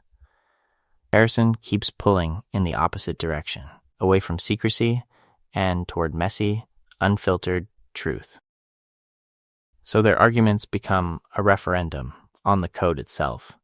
Dexter offers controlled violence, compartmentalization, never get caught. Harrison offers rage, hurt, and a refusal to accept a life lived entirely behind a mask. You start to see that the real trial here is not in a kill room, but at a kitchen table, in a truck, on a high school wrestling mat. By the time this second-generation experiment truly begins, one thing is clear. Harrison will not just inherit Harry's rules. He will judge them, and his verdict will decide whether the code can be reshaped into something humane, or whether it finally has to die with the man who lived by it. And that question of judgment, of who gets to decide what violence is acceptable, is where Kurt Caldwell walks in. On the surface, Kurt is Iron Lake's friendly patriarch. He owns the truck stop, tips well, remembers names. He's the kind of man small towns rely on to keep the lights on and the snow plowed. But every so often, a vulnerable girl disappears into the woods, and the town just absorbs it. The normalcy stays in place, and the dark reveal never quite reaches daylight. Underneath, Kurt is Iron Lake's hidden killer, operating by his own private code. He stalks runaways and lost girls, lures them in with food and shelter, then hunts them through the forest, preserving their bodies in glass coffins beneath his cabin. It is ritualized, rehearsed, almost devotional. In his mind, he isn't just killing, he is curating, controlling, freezing a moment before the world can disappoint them further. When you lay them all out together, Kurt's rules are not that different from Harry's. He targets people he can frame as doomed anyway. He tells himself he is sparing them from worse fates, from drugs, from the road, from the indifferent cruelty of passing truckers. Dexter, of course, insists his own kills are a form of mercy too, removing monsters from the world so Miami and every other place can sleep a little safer. Two predators, two stories, both designed to make cruelty feel like care. You start to see how much of Harry's code is narrative, not ethics. Kurt's basement is lined with trophies. Dexter's wooden box is lined with slides. Kurt has a hunting ground in the woods. Dexter had the ocean off Miami and the clean plastic of a kill room. Each man builds a system, a set of rituals, a language that turns what they want to do into what they supposedly have to do. So when Dexter identifies Kurt as a killer, he almost relaxes. Here, finally, is a classic code-approved target. A man who preys, repeatedly, demonstrably, on innocence.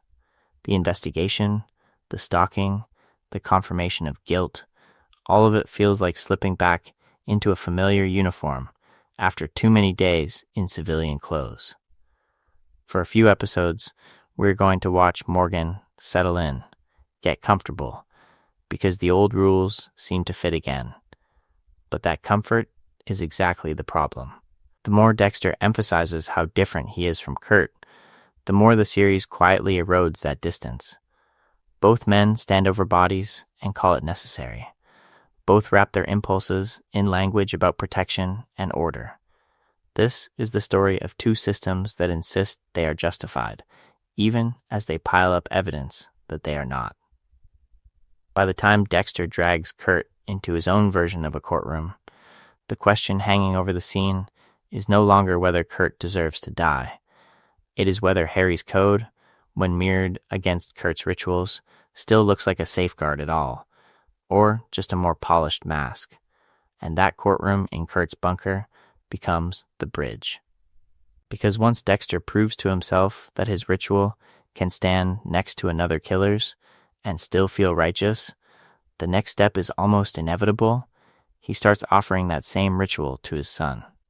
We are going to watch Dexter Morgan do what Harry once did to him. Not in Miami Metro homicide this time, but in the quiet, snow-muted spaces of Iron Lake. The shift begins in small, intimate moments. Dexter sitting across from Harrison, finally naming the thing they both feel is more than anger. He talks about urges, about a darkness that never really sleeps, about how Harry taught him to channel it, not to cure it, not to understand it, but to manage it. He frames the code as a way to take pain and turn it into purpose, the way other fathers might talk about sports or discipline or faith. And despite everything he has lived through, every season of near exposure and loss, you start to see him slide into Harry's role almost beat for beat. He tests Harrison's stories the way Harry once tested his. He lays out rules about proof, about certainty, about never getting caught, echoing lines we have heard since the early days in Miami. He even uses the same calm, didactic tone, as if homicide procedure can domesticate generational trauma. For Harrison, at first, it lands like salvation. This boy who has been carrying free-floating rage, who has felt wrong and dangerous without a name for it, suddenly has a framework. There is a moment where his eyes light up not at the idea of killing, but at the relief of explanation. The sense that his worst impulses might be organized, given a story in which he is not simply broken. It is the same seduction Dexter once experienced. You are not a monster. You are a weapon, and here's how to aim. But that is where the ethical horror crystallizes, because what we are watching is a father inviting his son into a life of killing, under the exact same illusion of control Harry once held. Dexter talks about the code as if it were a treatment plan, as if meticulous victim selection and careful cleanup erase the reality that he is grooming Harrison into homicide. When you lay them all out together, the language of protection, the emphasis on rules, the promise that this will keep everyone safe, you start to see how thin the line is between guidance and indoctrination. Dexter believes he is finally breaking the cycle by telling the truth. In reality, he is closing the loop Harry opened. And yet, in Harrison's hesitation, in the way he flinches at certain details, even as he leans in, there is a hint that this inheritance will not land the way Dexter expects. Settle in, get comfortable, because the next moments are where that fragile new bond is tested, and where Harrison's refusal forces Dexter to look directly at what he has become. The fragile bond does not break all at once. It frays. You start to see it in the way Harrison looks at Dexter after each new revelation, the way admiration curdles into something quieter and harder. Every story Dexter tells about a righteous kill now has a ghost standing just off to the side, Matt Caldwell's girlfriend, Logan, even Hannah's memory. People whose lives bent or ended because Morgan followed a code that was supposedly built to protect. At first, Harrison tries to fit the damage into Dexter's narrative. Bad things happen. Collateral is unavoidable. This is the story of what it takes to stop worse monsters. But when you lay them all out together, the bodies, the lies, the disappearances, Harrison cannot ignore the pattern. Wherever Dexter's knife goes, innocent people end up in the blast radius, including almost everyone Harrison has ever tried to love. The tension crystallizes when Harrison realizes that his father did not just kill bad men in dark rooms. He abandoned Rita to die at the hands of Trinity. He dragged Deborah into a spiral that ended with her in a hospital bed.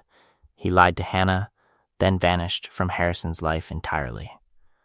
All of that wrapped in the same calm explanation: it was necessary. It was for the greater good. It was the code. The mask finally slips, not because of a forensic clue, but because a son has run out of ways to excuse his father. So, Harrison does something most characters around Dexter never manage to do. He says it out loud. He tells Dexter that the code is not a safeguard. It is a story he tells himself so he can keep killing. He points to Logan's death in Iron Lake as the clearest proof. There, in a cramped holding cell, Dexter chooses the fastest route to escape, snapping the neck of a man who has done nothing but try to help Harrison. Not a serial killer, not a monster, just an obstacle. That is the pattern interrupt. The moment where Harrison can no longer pretend this is about protecting him, or anyone. When Dexter tries to drag the code over this killing like a blanket, Harrison refuses to let it fit. He calls out the hypocrisy directly. If the rule is never get caught, then every lie, every frame job, every innocent death is acceptable as long as Dexter walks away. The code is not a moral line. It is a permission slip. In that confrontation, we're going to recognize years of our own unease. The doubts that have been humming under the surface of the series, through Dokes, through Lagerda, through Deborah, finally find their most devastating witness in Harrison, the child shaped most completely by Dexter's choices. His refusal to accept the code is the first real break in the cycle Harry began in that shipping container. The first time someone inside the family system looks at the rules and simply says no. Now, let's follow what that no actually does to Dexter, and how a single rejection can unravel decades of carefully constructed justification. That no takes us into the woods. Snow, darkness, the quiet of Iron Lake pressing in. Dexter Morgan is no longer walking into Miami Metro homicide with donuts and a smile. He is running through trees after killing an innocent man who tried to help his son. This is not a technicality, not a messy edge case the code can half explain away. It is the moment where even Dexter cannot pretend the rules are still holding. Logan dies with a broken neck and a bullet meant for escape, not justice. There is no ritual, no plastic, no careful confirmation of guilt. Just panic, self-preservation, and a man in a uniform who trusted Dexter enough to let him get close. When you lay them all out together, every time Harry said never get caught, every time he insisted on certainty and control, Logan's body on that jail floor is the quiet admission that the code has already failed. Because the code was never just about who Dexter killed. It was about the story he told himself while he did it. I only kill killers. I make the world safer. I can manage this. In Iron Lake, that story collapses. Logan is not a predator. He is a coach, a cop, someone Harrison cares about. And Dexter's choice to snap his neck just to reach a door is the line he cannot step back over. Out in the woods, Harrison forces him to look at it. He lists the bodies that were not on any table: Rita, Deborah, the wreckage left behind in every season. He points at Logan, at the fresh break in the code. You start to see that this is the first time anyone has held up a mirror that Dexter cannot argue with, because the evidence is warm in the snow between them. And Dexter finally understands. If he keeps living, Harrison will become the next project, the next student of a system built on secrecy, grooming, and violence. The only way to protect his son is to end the lesson. This is the story of a man who realizes, too late, that the only person he can justifiably put on his table now is himself. So when Dexter tells Harrison where to aim, when he guides his son's hands and says he has never felt anything like this love, the code is being inverted. Harrison's decision to pull the trigger is mercy, but it is also a rejection.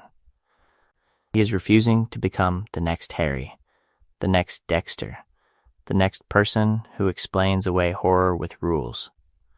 Dexter's death is not random tragedy. It is the only logical endpoint for a system that could never correct itself, only pass itself on. Now, let's follow what happens when that system finally stops with a single shot and what it leaves behind for everyone who survives him. When the system finally stops with that single shot, you can look back over the whole story and trace the fault lines that were always there. Settle in, get comfortable, because we are going to walk through the moments where Harry's code supposedly did its job, and notice how often it actually failed in the same familiar ways. Think about Dokes. Season after season in Miami, he circles Dexter Morgan like a shark that has already tasted blood. He tails the boat, checks the rental records, corners Dexter in the cage in the Everglades. On paper, this is exactly what the code is built to prevent. No witnesses, no patterns, no proximity to exposure. And yet, when you lay them all out together, Dokes. LaGuerta reopening the Bay Harbor butcher case, Deborah catching Dexter mid-kill, Trinity's family imploding around him, even Angela Bishop in Iron Lake quietly building a file, you start to see the same scene replayed with different faces. Each close call is dressed up as a new crisis, a different season, a different antagonist, a different city or department. But under the change in scenery, the root causes do not move. Dexter's secrecy forces him to lie to the very people trained to notice lies. His emotional entanglements pull those same people closer to the danger zone.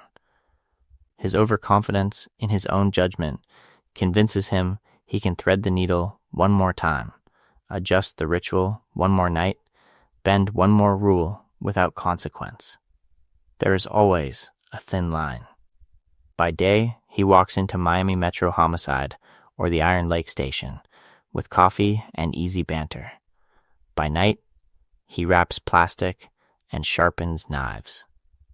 The code is supposed to be the safety rail along that razor's edge, but by the middle of the series, it feels more like a fraying rope bridge.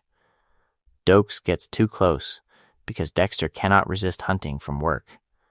LaGuerta persists because he cannot abandon his trophies. Deborah discovers him because he cannot keep her out of his life. And notice what actually saves him. Over and over. It is not the elegance of Harry's rules. It is a cabin explosion, a convenient fire, a lover willing to run interference, a sister willing to rewrite reality rather than accept what is in front of her. It is colleagues who dislike Dokes more than they distrust Dexter, institutions that prefer a neat solution to an uncomfortable truth. Small-town procedures in Iron Lake that move just slowly enough for him to improvise. This is the story of a system that looks suspenseful from the outside, because it is already failing on the inside. Every close call, every near miss, every moment where the mask almost slips is not a triumph of the code, but evidence of how strained it has become. Now, let's follow those cracks as they widen, and watch how the same patterns that once saved Dexter eventually make his survival impossible. Those cracks do not widen in a vacuum. They widen because almost everyone around Dexter is, in one way or another, looking directly at him and refusing to see what is there. This is the story of how an entire circle of family, friends, and colleagues becomes part of Harry's code without ever knowing it. Start with confirmation bias. Deborah needs her brother to be the one steady, sane thing in a life built on chaos and abandonment. She decides early that Dexter Morgan is the good one, the safe one, the man who always shows up when everyone else leaves. So every strange moment, every late arrival, every half-truth gets filtered through that belief. When he disappears at night, she tells herself he is working. When he appears at crime scenes with just the right insight, she tells herself he is brilliant. The possibility that he is dangerous does not fit, so it is quietly discarded. Rita does a softer version of the same thing. She is a survivor of abuse, terrified of volatility, clinging to the idea of a gentle man who never pushes, never raises his voice. When Paul accuses Dexter of framing him, and Rita literally holds the shoe that proves it, you start to see how deep the denial goes. The evidence is there, in her hands, but accepting it would mean admitting that her safe harbor is capable of cruelty and manipulation. Love is not just blind, it is selective about which lights it turns off. Miami Metro Homicide adds another layer. Dexter is the helpful colleague, the man with donuts, the one who makes everyone else's cases easier. He is useful, and usefulness buys a lot of benefit of the doubt. When the Bay Harbor Butcher profile screams forensically skilled insider with a boat. The cognitive dissonance is almost comical.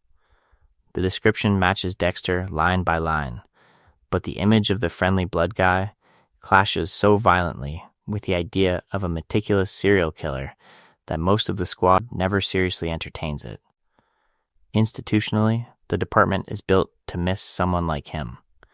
Caseloads are high, politics are constant. Personal relationships blur professional judgment.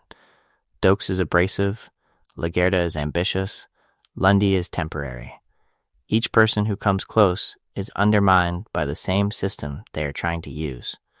When you lay them all out together, every near miss looks less like luck and more like bureaucracy, doing exactly what bureaucracy does, smoothing over anomalies to keep moving. We are going to notice that this is not just fiction. In the real world, predators routinely hide behind charm, competence, or authority. Doctors, coaches, clergy, police, people who are needed, respected, or loved are shielded by others' need to keep believing in them.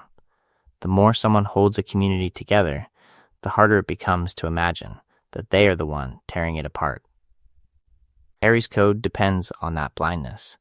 It assumes Dexter can blend into these needs and expectations. But by training him to be the perfect mask, Harry also teaches him how to exploit every weakness in the system, stretching the denial of others to its breaking point. And when that denial finally snaps, it does not just expose Dexter, it detonates everything built around him. Now, let's watch what happens when the people who refuse to see him clearly can no longer look away.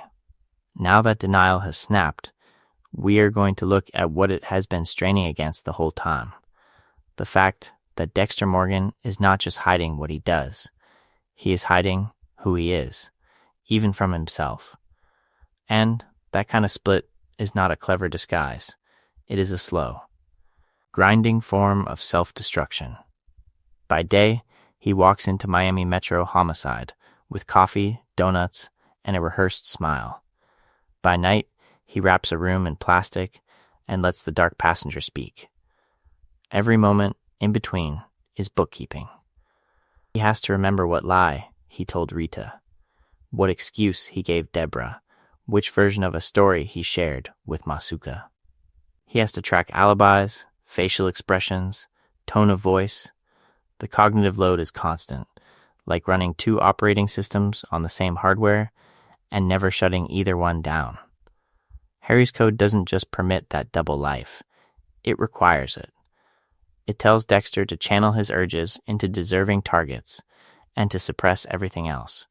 No grief over his victims. No guilt that might slow his hand. No love that might interfere with the ritual. When you lay them all out together, the rules are not just about who to kill, they are about what Dexter is allowed to feel. The result is a man who can describe trauma in perfect forensic detail, but cannot mourn his own losses in a way that makes sense to the people around him. You start to see this in the tiny fractures where the mask slips, the way Dexter reacts to Rita's death with a kind of numb practicality, more focused on cleaning the scene than collapsing, the inappropriate calm when Debra is spiraling, begging for emotional honesty he cannot access on demand. The delayed empathy with Harrison, where he knows what a father should say, but has to search for the feeling to match the script. These are not dramatic outbursts. They are small, off-key notes that make people like Dokes, Lagerda, and later Harrison tilt their heads and stare a little longer than is safe. Over seasons, that strain accumulates. The more Dexter lives as two people, the less stable either one becomes. The dutiful brother, boyfriend, father, colleague, the meticulous killer following the code. Maintaining both identities means he is constantly negotiating which self gets priority in any given moment, and that negotiation starts to erode the absolute nature of Harry's rules. Exceptions appear. Shortcuts, personal attachments that the code was never built to handle. This is the story of a system that asks a single person to be permanently divided, and any system like that is inherently unstable. Eventually, one side has to win. Either the mask consumes the man, leaving only ritual and hunger, or the buried self claws its way up, demanding connection that the code cannot survive. Settle in, get comfortable, because from here on, every close call is also a test of which version of Dexter will make it out alive, and that instability is not just a narrative device, it is uncomfortably familiar. Because Harry Morgan's code is basically a refined version of something we see in the real world all the time, a private moral system that claims to sit above the law, above community standards, above any outside review. It feels precise from the inside. From the outside, it is just one person's judgment with a badge pinned to it in their own mind. When you lay them all out together, these self-authored codes start to look eerily similar. A whistleblower decides the institution is too corrupt to fix from within, so they break rules to expose a greater truth.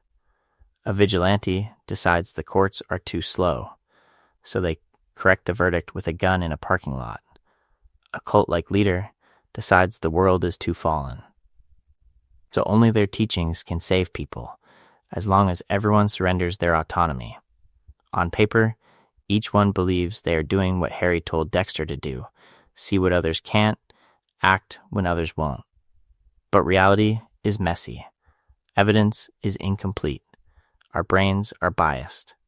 The more complex the situation, the more any single set of rules starts to misfire. Harry's code assumes that a homicide detective and his proc can reliably know who deserves death and who doesn't.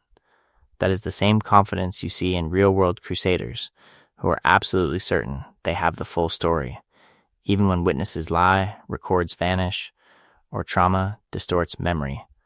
The rules feel clean. The world they are applied to is not. This is where things break. Because no matter how carefully you design the code, you cannot design yourself out of being human. You will favor people who look like you, think like you, love you. You will go easier on the killer who reminds you of your father, and harder on the stranger who triggers your fears. You start to see this in the series every time Dexter bends Harry's rules for someone like Hannah, or rationalizes a kill on thinner and thinner evidence, trusting his instincts over any real accountability. Pattern interrupt for a second. Imagine if every person at Miami Metro Homicide secretly ran their own Harry-style code at night. No shared standards, no public record, just parallel systems of private justice humming under the city. It would not make Miami safer. It would turn it into a maze of overlapping, unreviewable verdicts. That is why so many real-world stories of whistleblowers, vigilantes, and charismatic leaders end with collateral damage. The whistleblower leaks details that put innocents at risk. The vigilante shoots the wrong suspect. The leader's protective rules isolate followers from help. They meant to protect, they end up harming the very people they claimed to save. This is the story of why Dexter resonates. It quietly tells us that good intentions, clever plans, and a beautiful internal logic are not enough to control darkness, especially when that darkness lives inside you. So as we keep following Morgan through each season of Close Calls, we are going to keep one simple idea in mind in our own lives. Transparency, accountability, and shared ethics are almost always safer than any secret, self-authored code that only we get to judge. So when we talk about Harry's code as a beautifully engineered failure, we also have to talk about the engineer. Because this is not just the story of a system. It is the story of a father who looked at his damaged child and decided the only way to love him was to weaponize him. Harry's love for Dexter is real. We see it in the way he holds young Morgan after the shipping container, in the way he sits in that car and shakes as he explains the urges he knows Dexter feels. He is not grooming a killer because he enjoys it. He is a terrified parent who believes, with absolute certainty, that if he does nothing, his son will become the kind of predator Miami Metro homicide hunts every day. But Harry is also a cop before he is anything else. His instincts are procedural. When he discovers Dexter's early kills, his first response is not therapy, or vulnerability, or long nights at the kitchen table unpacking trauma. It is evidence. It is rules. It is only people who have already killed, only when you are sure, only when you will not get caught. He builds a checklist instead of a childhood, a case file instead of a safe space. You start to see how narrow that imagination is. Harry trusts what he knows. Surveillance, forensics, patterns of behavior. He does not trust psychologists, or the messiness of confession, or the possibility that Dexter might learn to live with his darkness without enacting it. So the code becomes an extension of the badge, just practiced off the books, in plastic-covered rooms instead of interrogation ones.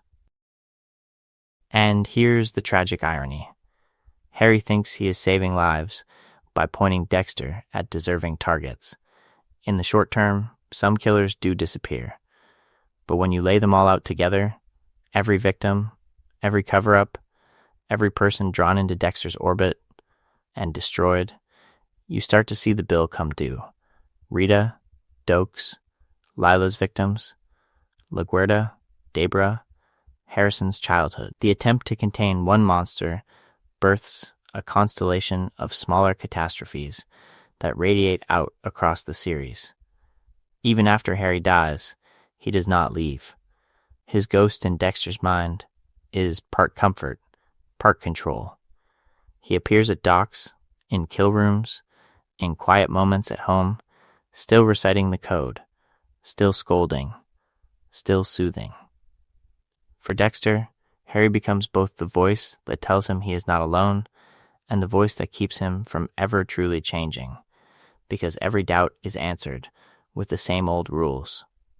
So Harry Morgan is not a pure villain, and he is not a pure hero. He is a warning about what happens when fear writes the rules for love, when a parent's terror hardens into policy instead of compassion. And as we keep following Dexter's close calls, we are going to watch what happens when that ghost finally loses its grip and other voices start to push back. And once those other voices start to push back, something quietly unsettling happens. The question stops being whether Harry's code is working and starts becoming something much harder to sit with. Who is Dexter Morgan when the rules fall away? Because for most of the series, the code gives you a ready-made answer. It says Dexter is a dark passenger with a leash. A monster, carefully pointed at other monsters. But when you lay them all out together, the moments where he moves for someone he loves without checking a rulebook first, you start to see the outline of something that does not fit Harry's training manual. Think about the way he shields Deborah, not just by killing for her, but by taking on emotional fallout he clearly does not know how to process. He sits with her in the hospital. He listens to her spiraling confessions. He risks exposure again and again to keep her career, her sense of self, intact, None of that is required by never get caught. If anything, it violates it. The same thing happens with Harrison. By the time we reach New Blood, Dexter is out in the woods, chopping firewood and making breakfast, trying to be a father in a life that has no clean kill room at all. The code does not tell him how to do that. He is improvising. So maybe the dark passenger is not a separate creature riding along. Maybe it is a metaphor that lets Dexter and us simplify something more uncomfortable, a mix of childhood trauma, compulsive behavior, and years of being told that the only way to cope is to kill. It is easier to imagine a passenger you can bargain with than to admit your entire personality has been sculpted around someone else's fear. We see flashes of this whenever Dexter questions the code out loud, when he wonders if Harry was right about what he could be, when he looks at people like Rita or later Hannah, and you can feel him testing a different story of himself.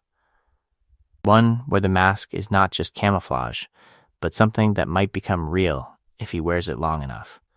This is the story of a man who was handed an identity before he was old enough to choose one. Harry's rules did not simply reveal Dexter's true self, they helped construct it, one justified body at a time, until Morgan could not tell where the code ended and he began. And yet, the ambiguity never fully resolves. When Dexter breaks the code for love, is that the real him surfacing, or just another adaptation of the same damage? Settle in, get comfortable with not knowing, because as we keep tracing every near miss and every broken rule, we are going to stay inside that unanswered question of who Dexter might have been without Harry at all. And that unanswered question sits right on a line the show keeps drawing for us, over and over again. A thin, bright boundary between what Dexter tells himself he is and what he actually does. You see it in almost every frame once you start looking for it. Yellow crime scene tape cutting across a Miami alley, plastic wrap stretched tight over a table, a smiling face hovering just above something unspeakable. This is the story of lines and masks. Dexter walks under the tape at Miami Metro Homicide as the analyst, then later strings his own tape in abandoned rooms as the executioner. He wears latex gloves and a friendly grin with equal ease. The same plastic that protects evidence on the job becomes the plastic that muffles screams at night. When you lay them all out together, these images are not just aesthetic choices.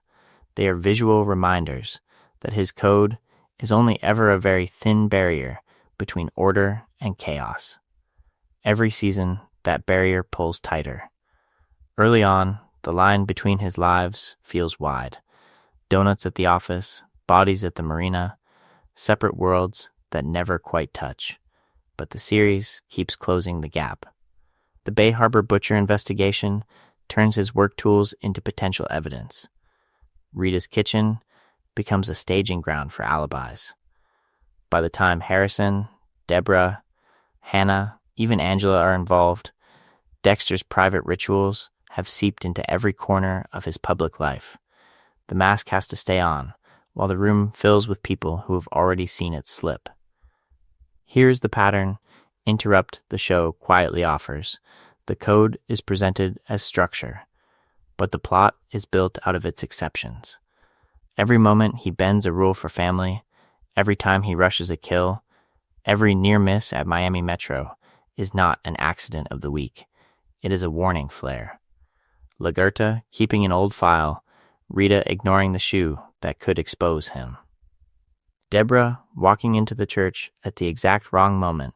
Each one is the world tugging at the edge of his disguise. When you lay them all out together, you start to see how much of Dexter's life is sustained by secrecy and self-deception. Harry convinces Morgan that the dark passenger can be managed like a case file, that if he follows procedures, he will remain in control. Dexter then convinces himself that every kill is necessary, that every lie is protection, that every mask he wears is for someone else's good. But the more elaborate the story he tells himself, the more fragile it becomes.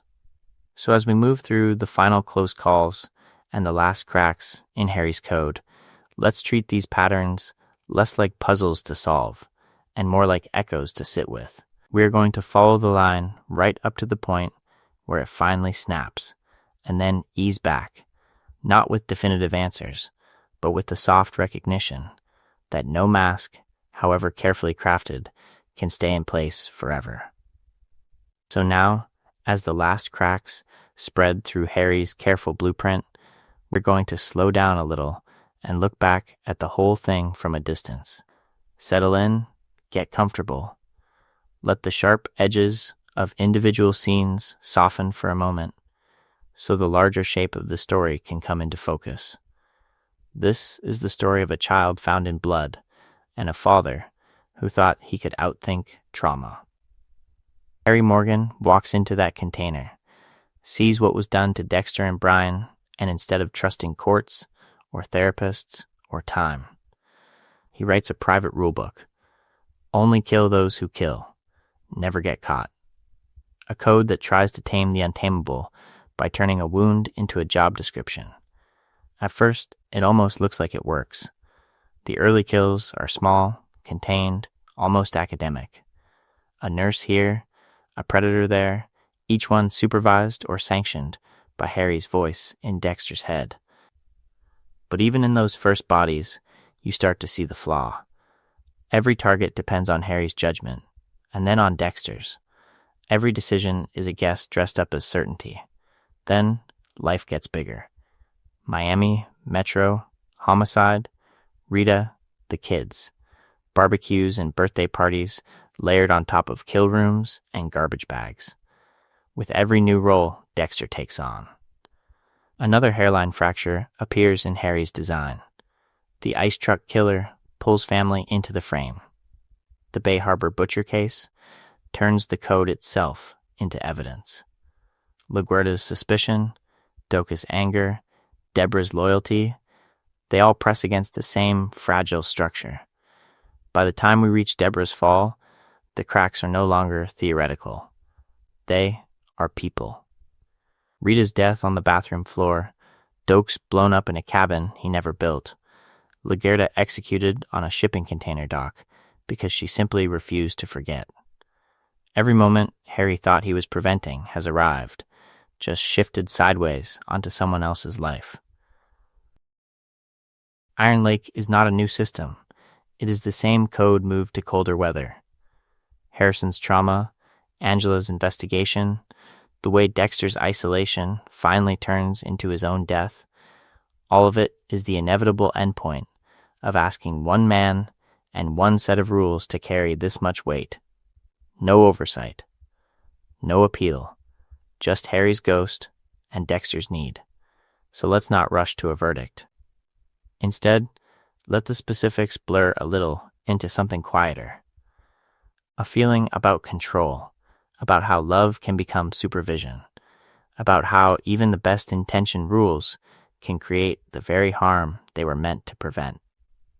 As we drift into these final moments, you do not have to remember every name, every season, every close call. It is enough to sit with the echo of a simple, uncomfortable truth. Some stories are built to collapse, and some codes are written with their failure already inside them. So if you are still here with us, in these quieter minutes, this is the part where the story loosens its grip a little. The lines we have been tracing, through Harry, through Dexter, through Miami and Metro homicide, start to blur at the edges, the way streetlights smear when your eyes are too tired to keep focusing. Some of you are probably already half asleep, listening more to the rhythm of the words than the content. Others are still following every moment, still mapping each close call back to the code and the man who wrote it. Either way, you are exactly where you need to be. You do not have to hold the whole series in your head. You do not have to remember every season, every body, every time the mask almost slipped. It is enough that you are here at the end of this particular story of Harry Morgan and the rules he thought would hold.